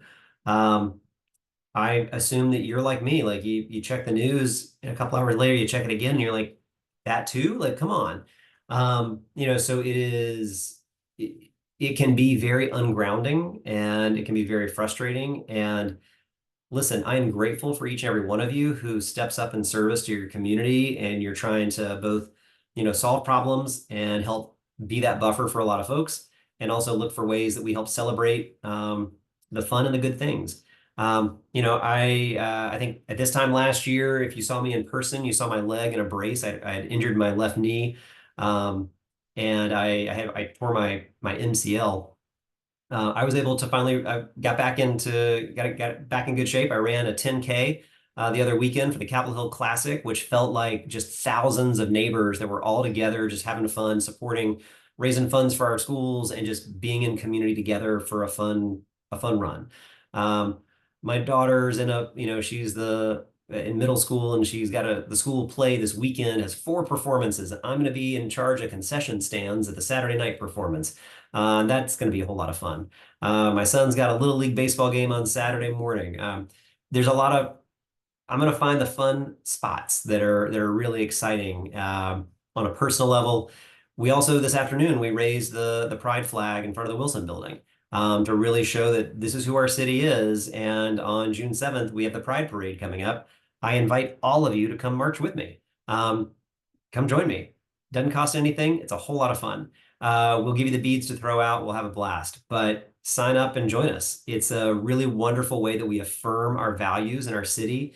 We celebrate what makes us great. It's something that I hope we all help participate in and help celebrate in our city. So I'll leave you with that. How about that? Some fun things on the personal and on the office side. I think just before we wrap it up, Commissioner Hans, you have a quick Yeah, another question? kind of fun question. I saw in one of your newsletters that you had recently tested a Waymo in DC, the driverless cars. So curious, like, what did you think of it? Did you feel safe? And when can DC expect them? Great question.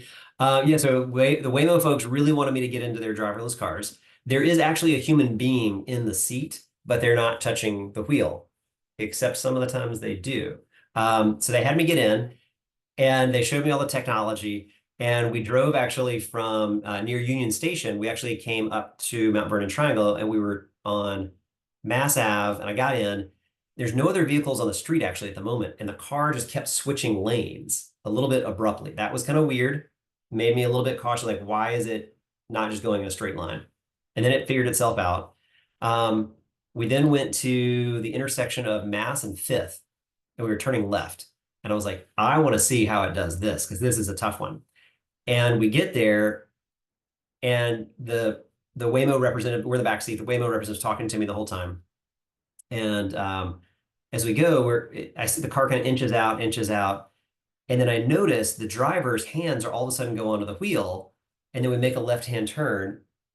And he's like, look at that, we made the turn. I was like, well, wait a minute, your hands were on the wheel. And he's like, and the driver's like, yeah, I decided to just get the wheel. I was like, well, okay, then we didn't actually take that turn through Waymo yet. And I could tell the Waymo representatives were a little bit like we're trying to show off our tech and it's not working. I will say the rest of the ride actually was really impressive. So after it got through those two kind of bumpier experiences, it drove really well. It drove very safely. And I mean, there were pedestrians that I don't think they paid them. The pedestrians were like just jumping out in the middle of the road. There were cyclists that cut us off at different times. The car reacted the way you'd want every single time. And then one of the things that was actually most impressive to me was as we were coming back around, the intersection wasn't clear. There was a car stopped in the crosswalk ahead, and we had not entered the intersection yet. But we had a green light, but the car waited. It would not move until it cleared. The person behind us is just honking on the horn. And they were saying that happens all the time because legally you're not supposed to go to the intersection until it's cleared the crosswalk ahead of you. And we write the code to say you can't move forward. And so the car waited until it was clear and then the car moved. And that to me really showed the possibilities, right? Of like safe, like there is no human there who's going to make a bad decision. The coding was like, it's not clear, I'm not going into the intersection. So it was a good experience. I'm really glad I did it. I saw some really big upsides and potential, but also saw that it wasn't quite ready. So they're going to continue testing this year. And then their goal is in 2026 to be able to actually get to a place that they can actually have approval from DDOT and from the city to be activated. I don't think it's going to be January 1, 2026. It could be later in 2026, but I think they still have some work to do with testing. But you're going to keep seeing them. I've seen them all over the place. They're driving around. They continue to get more and more experience on it. But I think, again, before we move to where there isn't a human there who can actually grab the wheel if they need to, I want to see a little bit more testing. I will have also had people ask me, because I don't know what our rules are on this. It's collecting an immense amount of data all around it with cameras. And so it's photographing you as you go by. It's photographing license plates. It's doing a lot. And so I'd like to kind of get a little more information about what do they do with from a data privacy perspective. It also is using LiDAR and other types of radar, which actually can see through some objects, including some of it's the same technology it could look, that you use when you go into an airport and you put your hands up and it screens you. So from just your own personal body, if it can be using technology to do that, I just want to know more about that. And I've had a couple of residents reach out to me and just say, hey, this sounds like it could be a good thing. Let's just be cautious about it. Let's make sure we're taking care of people's data, what it can do, what it can't do. So we're going to keep exploring that over the next year, but I would expect sometime in 2026. Thank you. Great. Thank you so much. We really appreciate you joining us and your updates and continuous partnership with ANC 6E, and we will talk to you soon. Absolutely. All right. I appreciate everybody. Thank you. Thank you. Have a good night. You too. And now I know that we had to move the agenda around a little bit. Now we will move to item number 8. Let me share my screen.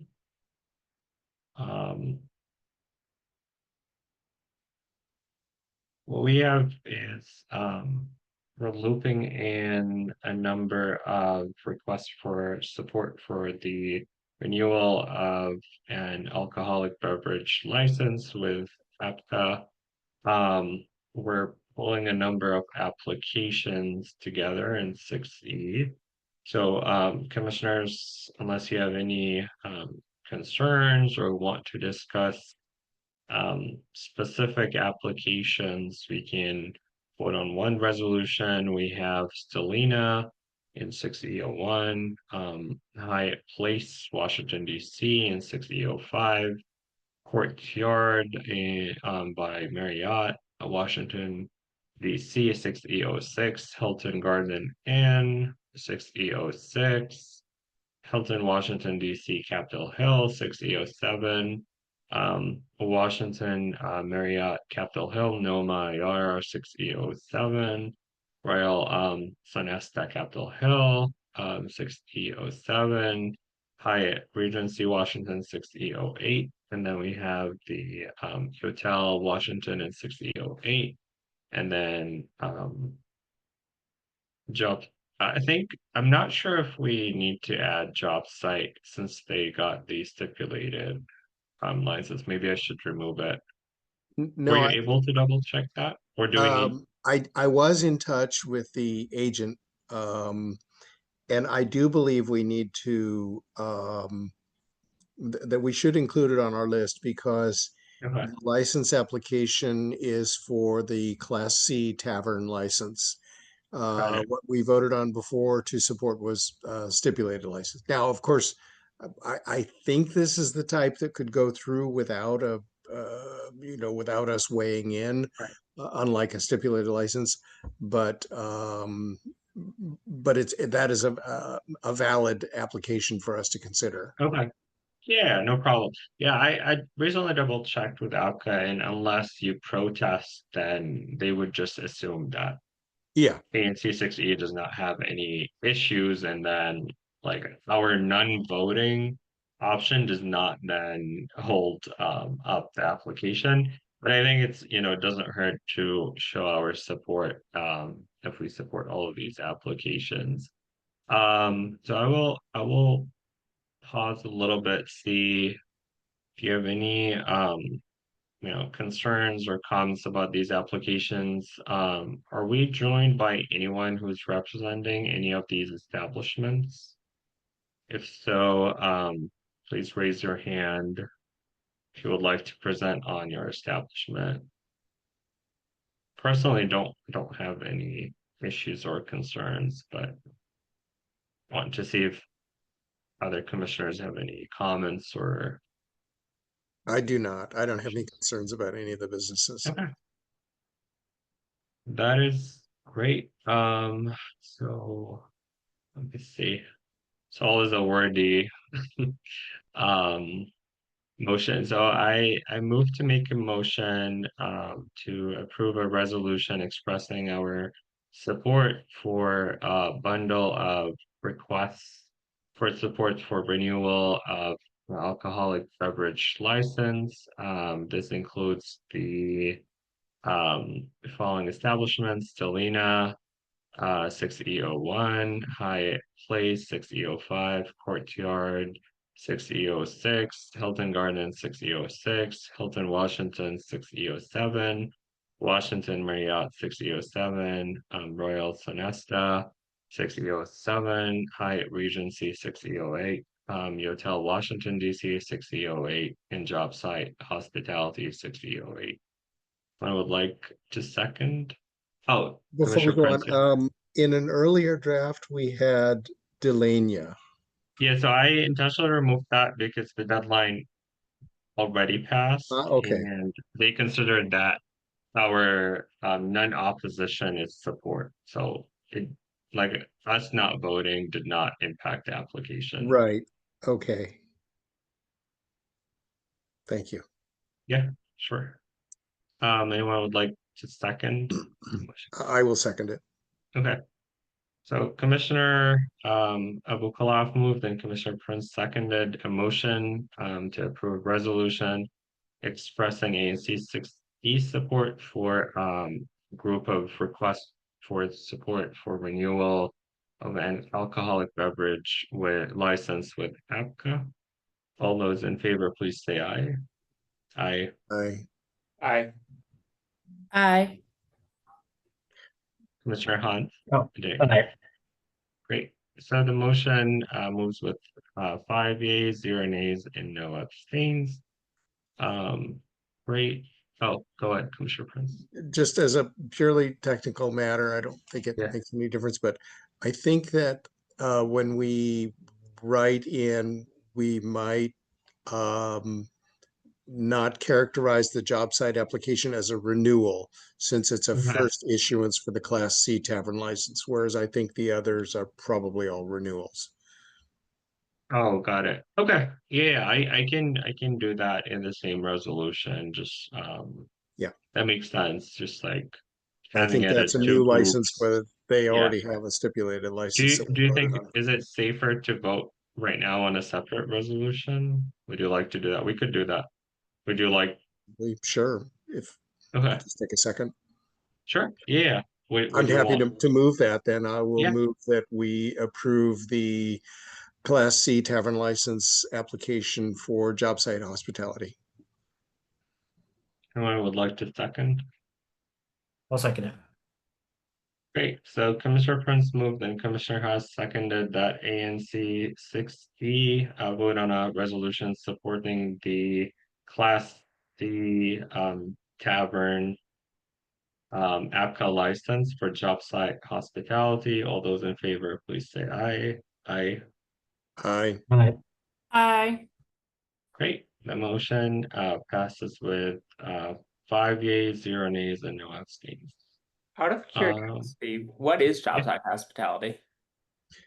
That is a firm that runs a rooftop, I guess it's a bar in a building over on, I think it's on New Jersey Avenue. And it recently opened. It's fairly small. I think they have a smallish capacity, and so that's what it is. I don't remember exactly the name of the business as the name of the bar, but Jobsite Hospitality is the applicant. Got it. Thank you.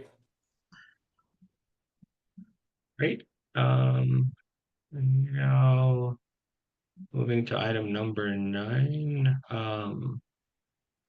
Actually, I'm not sure if anyone from DDOT will be joining, but since we had it for later, could do the resolution of recent attacks to the Capitol Jewish Museum just in case someone from DDOT would join us later, and then we'll go back to item number 9.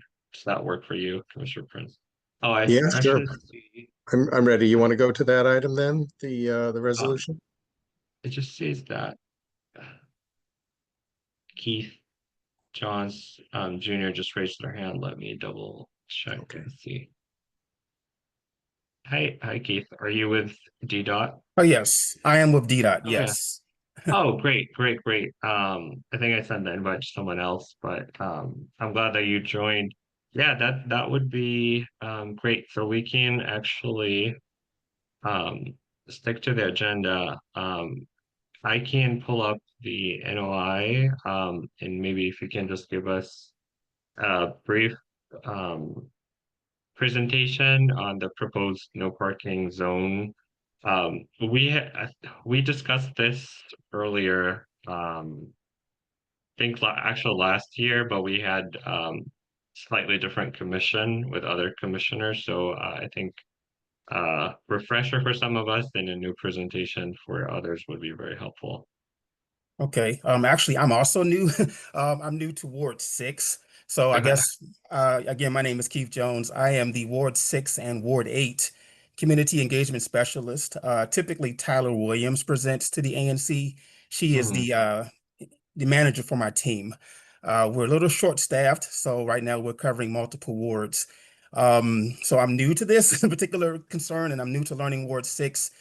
I've had a chance to talk with your Mokers already, Marcus and Noah, as well as I saw Councilmember Allen on board, Jennifer and Eric. I've gotten quite a number of emails in the 1 week I've been covering Ward 6, so I'm learning pretty fast and hopped into the fire, on top of covering Ward 8 too. So there's a lot happening. But this particular NOI is very standard. Basically, we're swapping out signage, and I'll read the NOI. So by DC law, we're required to notify the ANC when we want to modify any type of traffic or parking requirements. There it is. The letter is being forwarded to you for notification purposes and solicitation of comments on our intent to implement the following in your jurisdiction. We will install a no parking zone in the 900 block of 3rd Street Northwest. We will install a no parking zone to facilitate passenger loading at 307 K Street Northwest, outside of, it's a daycare located there right on K Street. The zone will be approximately 72 feet long on the east side of 3rd Street Northwest. The sign will read, "No parking except school loading." Currently, the zone is signed for 15-minute parking Monday through Friday on school days from 7 a.m. to 9 p.m. and from 3 p.m. until 6 p.m. This program will remain. Now, there's two things here. First, Director Kirschbaum is updating our signage. That is one of her goals for the city. We all know our signage in the city can be confusing and conflicting. So we are in the process of modernizing our sign. So this is basically a sign swap. This will basically follow the same rules. You'll still have the parents who are picking up or dropping off their kids at the daycare around the corner, still follow that process. The other concern is that folks park there all day. So DDOT is not an enforcement agency. We can only engineer and put signage. DPW are the ones who ticket and tow. So this is also to discourage those folks who park there, during the times when they should not be parking. And I think that's all I have for that. And so it's fairly Great. standard. Great, thank you. This is very helpful. Commissioner Prince is usually our unofficial transportation advisor.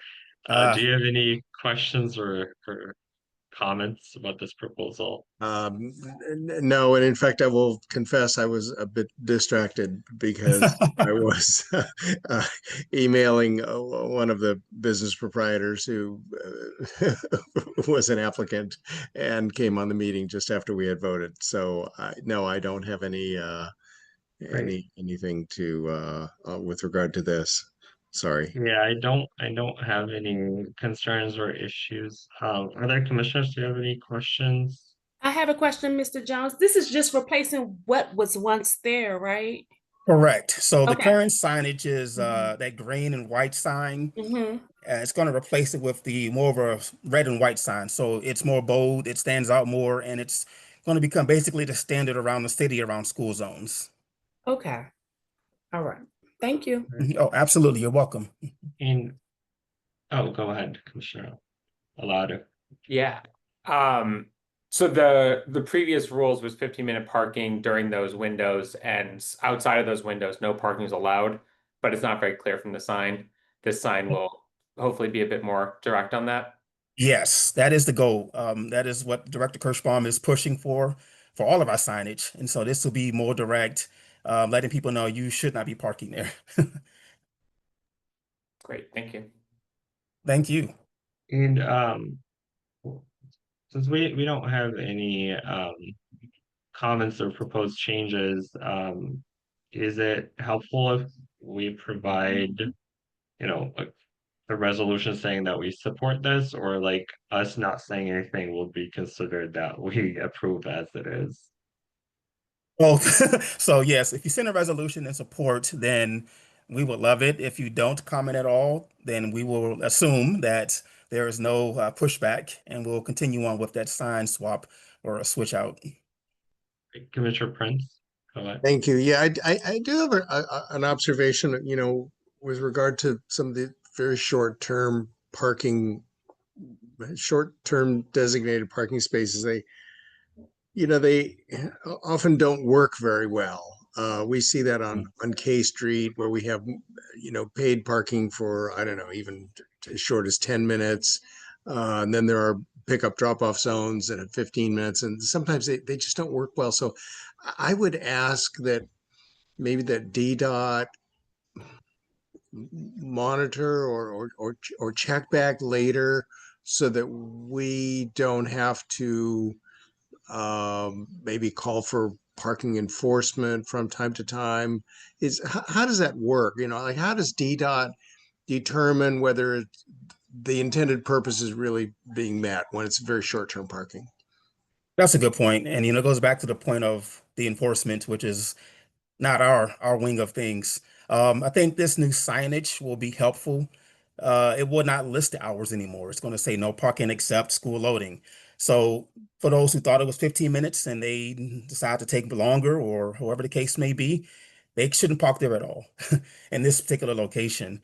I've not been around the DDOT long enough to know how curbside looks at 15-minute parking, and is there any studies on that? That's a great question.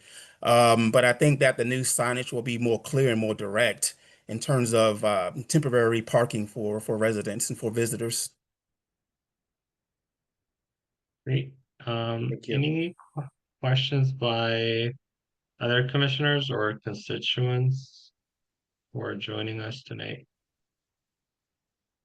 could use the Q&A box or use the raise hand option. Okay, not seeing any. Thank you, Well, Keith. absolutely. And please let us know if you would like to get an invite to these monthly meetings. If you could join us, even if it's not for every single monthly meeting, that would be great. Sure, yes. So I'm also covering Ward 8, which also hosts meetings at the same time. So it depends on the meeting and on the week and Right, in the too day. But many ANC yeah, commissions in the yes, two words to cover.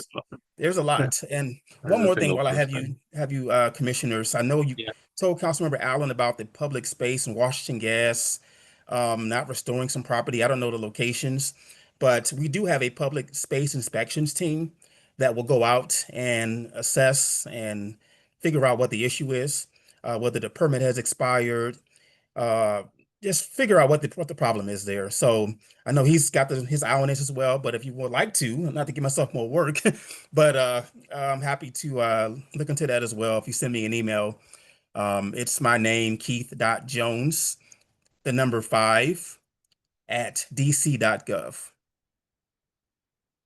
And it's KEITH. So it's where you see it spelled. Thank you. And thank you. Great. Thank you again for joining us and for the presentation. Have a good night. So I don't have strong feelings about how we could pursue this. I think could do you know, a resolution saying we support this. This doesn't seem to be like a major change, or we could just not provide any comment. So curious to get your thoughts about this. Commissioner Prince, what are your thoughts as an official housing transportation policy advisor? think I support it. I don't know if we need to I mean, it doesn't hurt. resolution. Yeah, If it doesn't hurt, yeah, that's fine. I'm happy to introduce a resolution that okay, that yeah. we support the NOI. I don't have the agenda right in front of me. I can do that. Okay, I have the number. So I yeah, make a motion there it that is.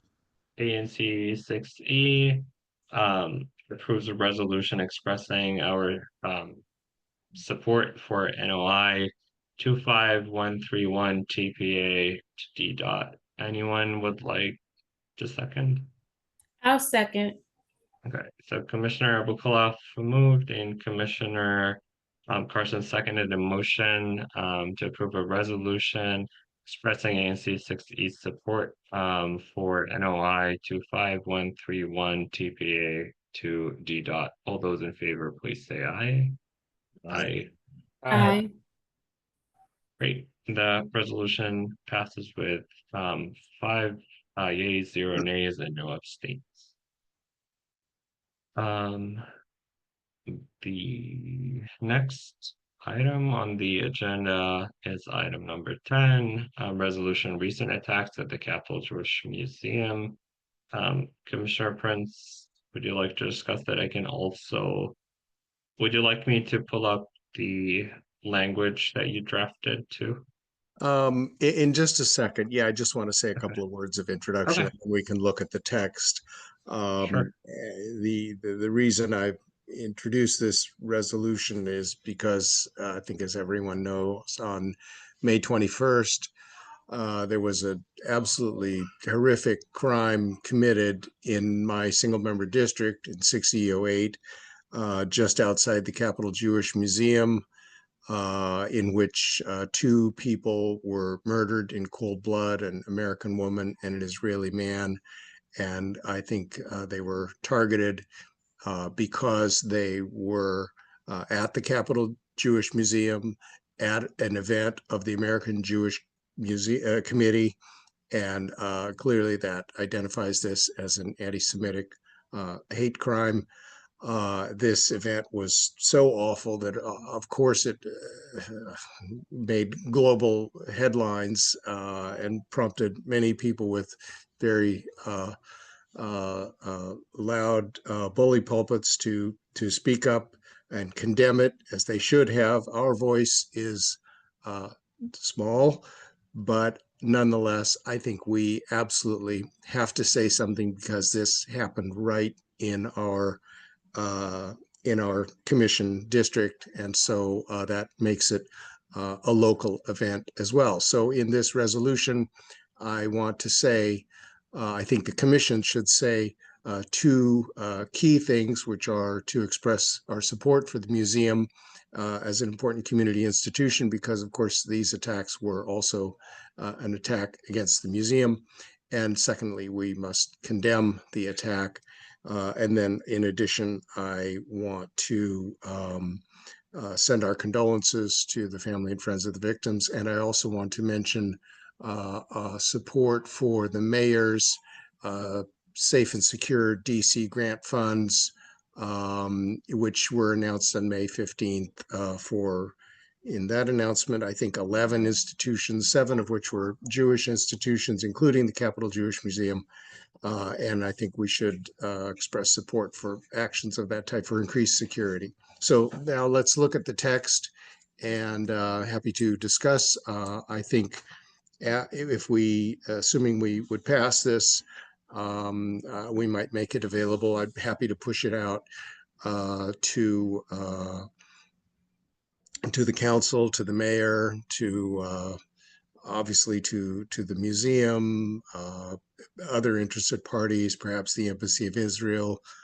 They might forward our condolences to the family of the man who was killed, and perhaps the woman as well. They were both Embassy of Israel employees.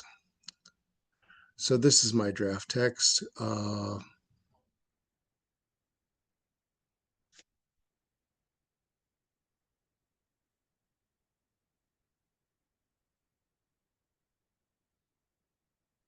Perhaps, do you want me to read it or not? I'm I don't thinking think we have about, to read all the because yeah, this was okay. previously shared, but if there are like any key highlights, I think you covered the key highlights, but if Yeah, I you would covered want I was to. just thinking about anybody with a visual impairment who was listening to the video, but I have summarized already the key points there. Right.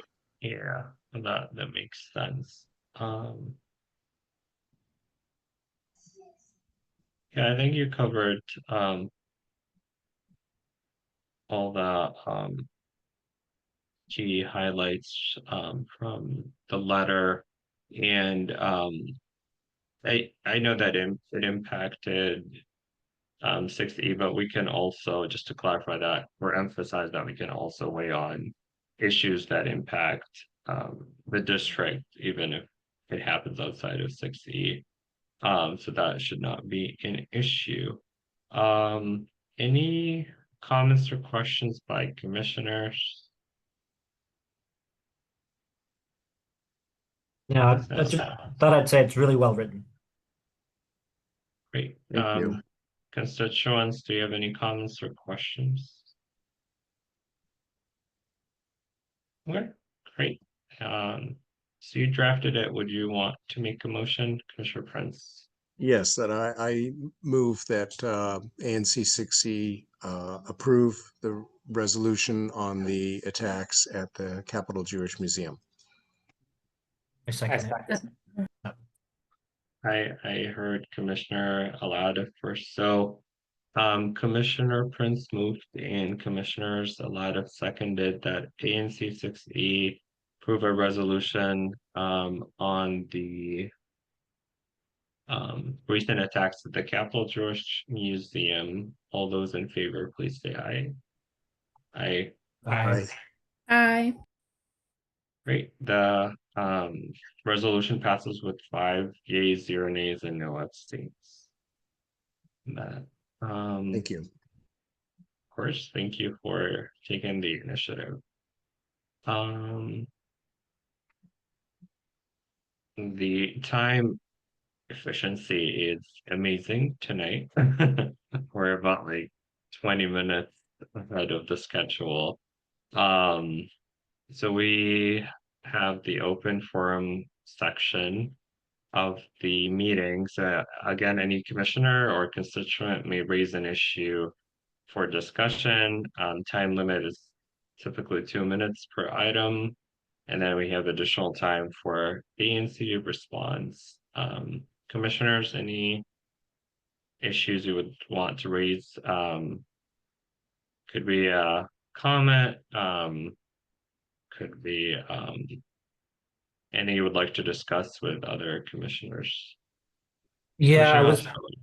Oh, thanks. I was just gonna say, I was thinking maybe for the newsletter this month, possibly sending it out before June 17th, because that's when Councilmember Allen's doing his town hall. I think that's what he mentioned today. So it's a little bit earlier than usual, but I think it might be worth featuring that in there. So Dale, we can kind of get together and finalize that if that works for you. And Sam, you had, Yes. yeah, and then Sam, you had emailed me about the newsletter, I believe, right? So 6E01, I don't believe has its own listserv or newsletter, unless anybody here knows of that. But we do have one that goes to all of 6E. So is that what Chris was referring to when he was chatting with you, or? It must have been. Okay. Do So yeah, we, Good. sorry, do we have like an Excel sheet or a list that identifies the single member district of every subscriber, or that's not? Okay. Like we have that, yeah. Yeah, I figured, just wanted to double check.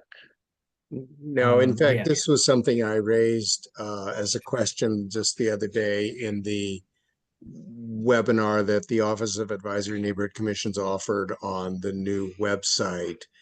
And it may be possible in the future when people sign up for the newsletter to indicate which SMD they're in and to give their permission to be added to an SMD specific list, because at present our distro list does not show which SMD they belong to, and it's hard to get that information. So this could be a lot of work, or like a decent amount of work, but one thing you could do is have flyers with a QR code saying, I'm building a newsletter for 6001. If you live in these buildings, I think it's mostly multifamily buildings, right? Like if you live in one of these buildings, reach out to me and then you can build your own listserv. That's a That's good something that idea. you could do. Yeah. I would be lying if I say that it's easy, because I also live in a single member district that only um has gated multifamily buildings, and access is an issue. But I don't know, you could do like something that I tried is just like having those flyers on like light poles or like in front of the building or something like that if you cannot access the building itself.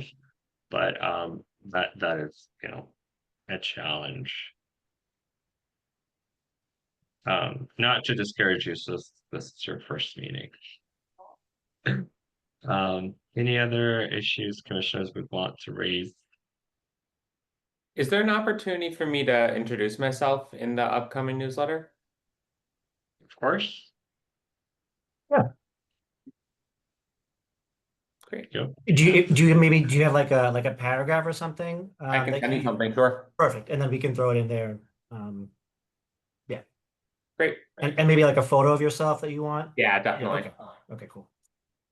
Yeah, if you can have that. So I think with the town hall slated to be on the 17th, I guess maybe the Monday before, like the 16th, we can try and aim to send it out. So if you could have something to me by like June 16th. I can definitely get to that well in advance. Okay, cool.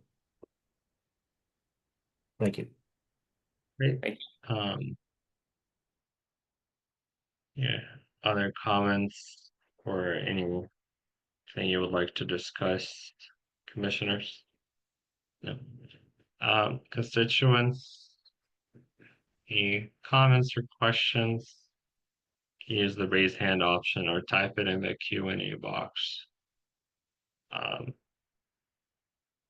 I would just say that Commissioner Carson and I think I mentioned this a while ago, started working with council members Allen's office on finding ways to address maintenance and safety issues at some of the multifamily buildings in ANC 6E that have major maintenance and upkeep issues and property management issues. So I can also circulate an email, but if any of commissioners know buildings in their single member districts that also have a large number of issues flagged by residents, please feel free to reach out to myself or Commissioner Carson and also constituents if you're aware of any major issues in multifamily buildings that you live in or in your areas, please let us know.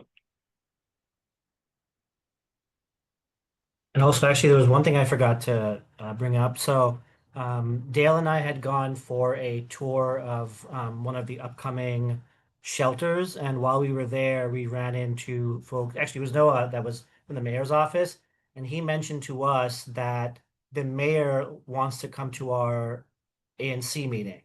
I believe it's in July. So, she said apparently he was saying that she likes like the in person rather than virtual. So wanted to see what you guys thought about maybe making that a hybrid in July so that there is an in-person component. And I guess how we would do it, maybe at some library. I don't know if we have a library in 6E, but or we could try even MLK Library. They have a pretty big auditorium. We do, or another DC public building. There are several in my SMD, but there could be, that's not very centrally located for the ANC. Okay. Yeah, I sure we can find location. We would have to follow up. I don't remember the details, but I think now for like hybrid meetings, there's a new system where there's a vendor that has been chosen or is being chosen by the Office of ANC. So we would have to pay a specific amount instead of doing like renting or doing like borrowing the kit from the Office of ANC. Um, does anyone remember reading I about this? believe OANC has a kit. They may also have technical expertise on setting it up. I'm not sure how that works, but I feel sure they do have a kit of some sort. They definitely had a kit, but now I think like because of like budget cuts or something like that, like there's a new system. Anyway, I'm not sure, but I remember reading that there's like a new system for doing hybrid meetings where um you would like have to rent it yourself or have like a vendor do it. But anyway, if this is something that we're interested in, we can ask the Office of ANC or we can double check and see what's the way to do a hybrid meeting. Okay, and yeah, in terms of the budget, we have plenty of money. We might have to amend the budget though. That's the other thing. Because I don't think we forecasted this. Well, I know we didn't. So, No, we didn't. okay. We do have an item for communications, right? So I would assume that this could be considered like a communications. We can ask the Office of ANC because this seems to me like a communication expenditure item. Yeah. So if you have already allocated a certain amount, we can use that money. I personally am not a tech person, so I would be more inclined to say like let's get a vendor to do it because I don't think that setting up a hybrid meeting with like the kit is also a very straightforward option. But if someone else feels comfortable with setting it up, we could also discuss that. I'm pretty good with technology, so I could Okay. probably. I don't want to oversell anything, but Right. Okay, but we can also double check because then we would like need to know. I know that like the mayor has a busy schedule, so I think like just one thing to be cognizant of is that like if we set it up right now and she says she can make it in July, but then something else comes up, she may have to cancel, reschedule last minute. So we would just have to deal with that uncertainty. And then like if we have to, it may not be a big issue, but like if we're spending, money on a kit and then we would have to reschedule, it's something that we have to think about. But yeah, I feel like I'm definitely open to considering that. Okay, I can at least reach out to Kent just to see what the procedure Yeah. is. Okay. This would be for the July 31st meeting. Yeah, that this is all tentative. This was all just kind Sure. of what they were mentioning. Yeah, but yeah, it looks like it. Great. Quickly have August as recess, so we don't have an August meeting, and then we reconvene in September. Constituents, do you have any comments or questions? Can type it in the Q&A box or use the raise hand option.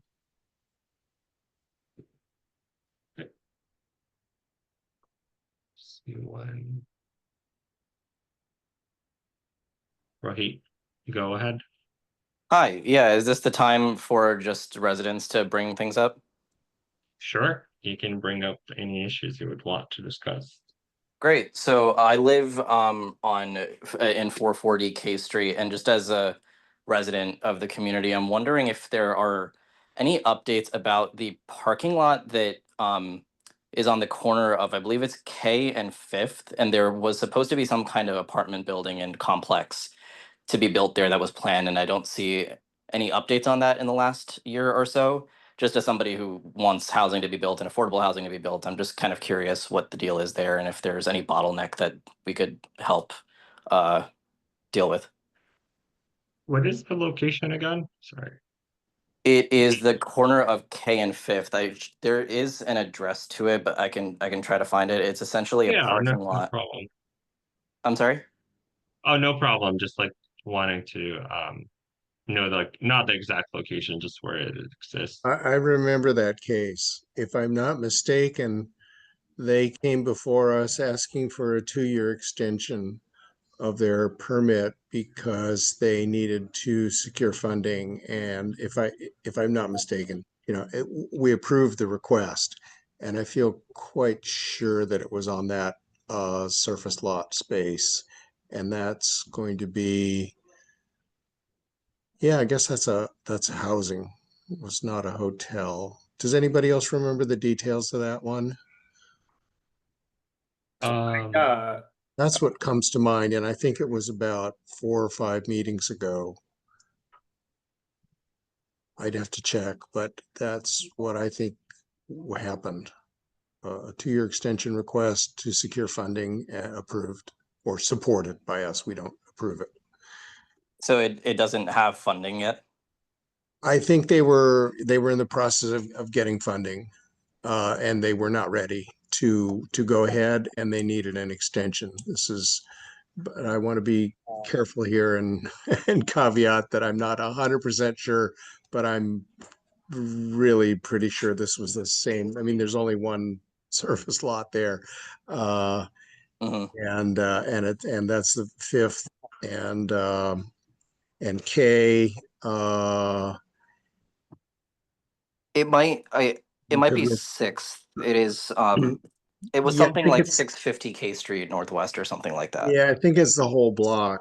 And you could look back in our minutes from Opposite Safeway, if that the helps. December, November, October. There could possibly be information about this on the Mount Vernon Triangle Community Improvement District website. I'm not sure it would go into the detail about the timeline, but it could certainly, they have a map there with upcoming projects on vacant lots.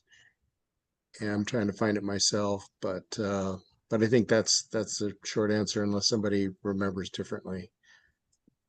I spoke to the head of the MVT bid a month or so ago, and he mentioned that we discussed that lot and a few of the others that are potentially being developed. And my understanding is that they're still looking for financing and getting that together before moving forward. Got it. Thanks. I appreciate the update. Just as a very quick follow-up, as somebody, what would you recommend residents around here, citizens, et cetera, do if we're interested in just kind of helping however we can to push like affordable housing along, like attend these meetings, and is there any other like citizen community type things we can get involved in? I think it depends on like what is the issue there, right? I think you know, if it's like a zoning issue, you know, like that's like something where like either the commission or constituents can push for that. I think it's a little bit more tricky when it's like the capital stack, like a financing issue is like really hard um to do something about it. But I think, you know, it depends on like the issue. Like I really appreciate your support. I think we are typically um or most of the time, or I would say majority of the time, very supportive of housing and affordable housing um issues. And we typically, unless there's like a very like serious concern about a proposed project, we typically just go ahead and support to make it easier. And like with the ANC role, it's like mostly about um specific cases where like a zoning change is needed, or you know, like a community benefit, or if it's like a planned development. But a lot of the ANC is also in a downtown district where zoning is not typically an issue. But I would say that maybe like having a conversation, and Sam, this is in your single member district, so please feel free to chime in. I would say maybe a conversation with the community, is it the SID, right? Is a community improvement district in Mount Vernon. They're usually aware of the pipeline and what's happening with individual projects. Sam, do you have any thoughts? Yeah, so the head of the SID was supportive of this development as well. So in the neighborhood sense of advocating for this, I think there's a receptive ear with them as well. Broadly though, you getting more involved in the political process, attending town halls and advocating for those things is going to be the best way to promote that at a citywide level. More, and certainly a bit more than what we can accomplish in just our neighborhood. And I just saw that Scott looked up some former meetings, and yeah, they came in for an extension due to financing. It was in the January meeting. Thank you, Scott, for doing that, and he posted some details in the Q&A box. Commissioner Prince, did you have anything else that, or you want? Yeah, he beat me to it. Yes, and Yeah. so that is the what we had 1001 Yeah. 6th Street, And 2-year I would say January 30th. last thing I would say outside of ANC is like there are some private groups, or like not private, just like privately run groups like Greater Washington and the DC YIMBY group, who are usual supportive of housing and affordable housing. So What was the name is, of that again? Something so the the name of the first one group? is, yeah, Greater Washington, GG Wash, and then the DC YIMBYs. It's that like the Yes in My Backyard group, and I'm sure there are other groups who are supportive of housing, but those Got that it. come to So mind. sorry, so create a Greater Washington and then DC Oh no, UBs. it's like Greater twice. I will type it. Oh, okay. It's, yeah, Greater Washington. Okay. Yeah, All right. and I appreciate then it. DC YIMBYs. Just typed it in the webinar chat. Great. Great. Thank yeah, you. thank you. Constituents, anything else you would like to raise? Any questions, comments? Okay. Not seeing any. The next meeting will be held on the last Thursday of June, which is June 26th, 2024. 2025. And anyone else have any last thoughts or comments? If not, we can make a motion to adjourn. Great. Who would like to make a motion to adjourn? I can do it. I move to adjourn ANC 6E's May 2025 meeting. One would like to second. I second. Great. Commissioner has moved and Commissioner Carson seconded that ANC 6E adjourn its May 2025 meeting, and it's 8:45 p.m. All those in favor, please say aye. Aye. Aye. Great. The motion moves with 5 yeas, 0 nays, and no abstains. Thank you everyone for joining us, and we will talk to you next month on the last Thursday of June. Have a good night. Thank you. Nate. Thanks. Thanks.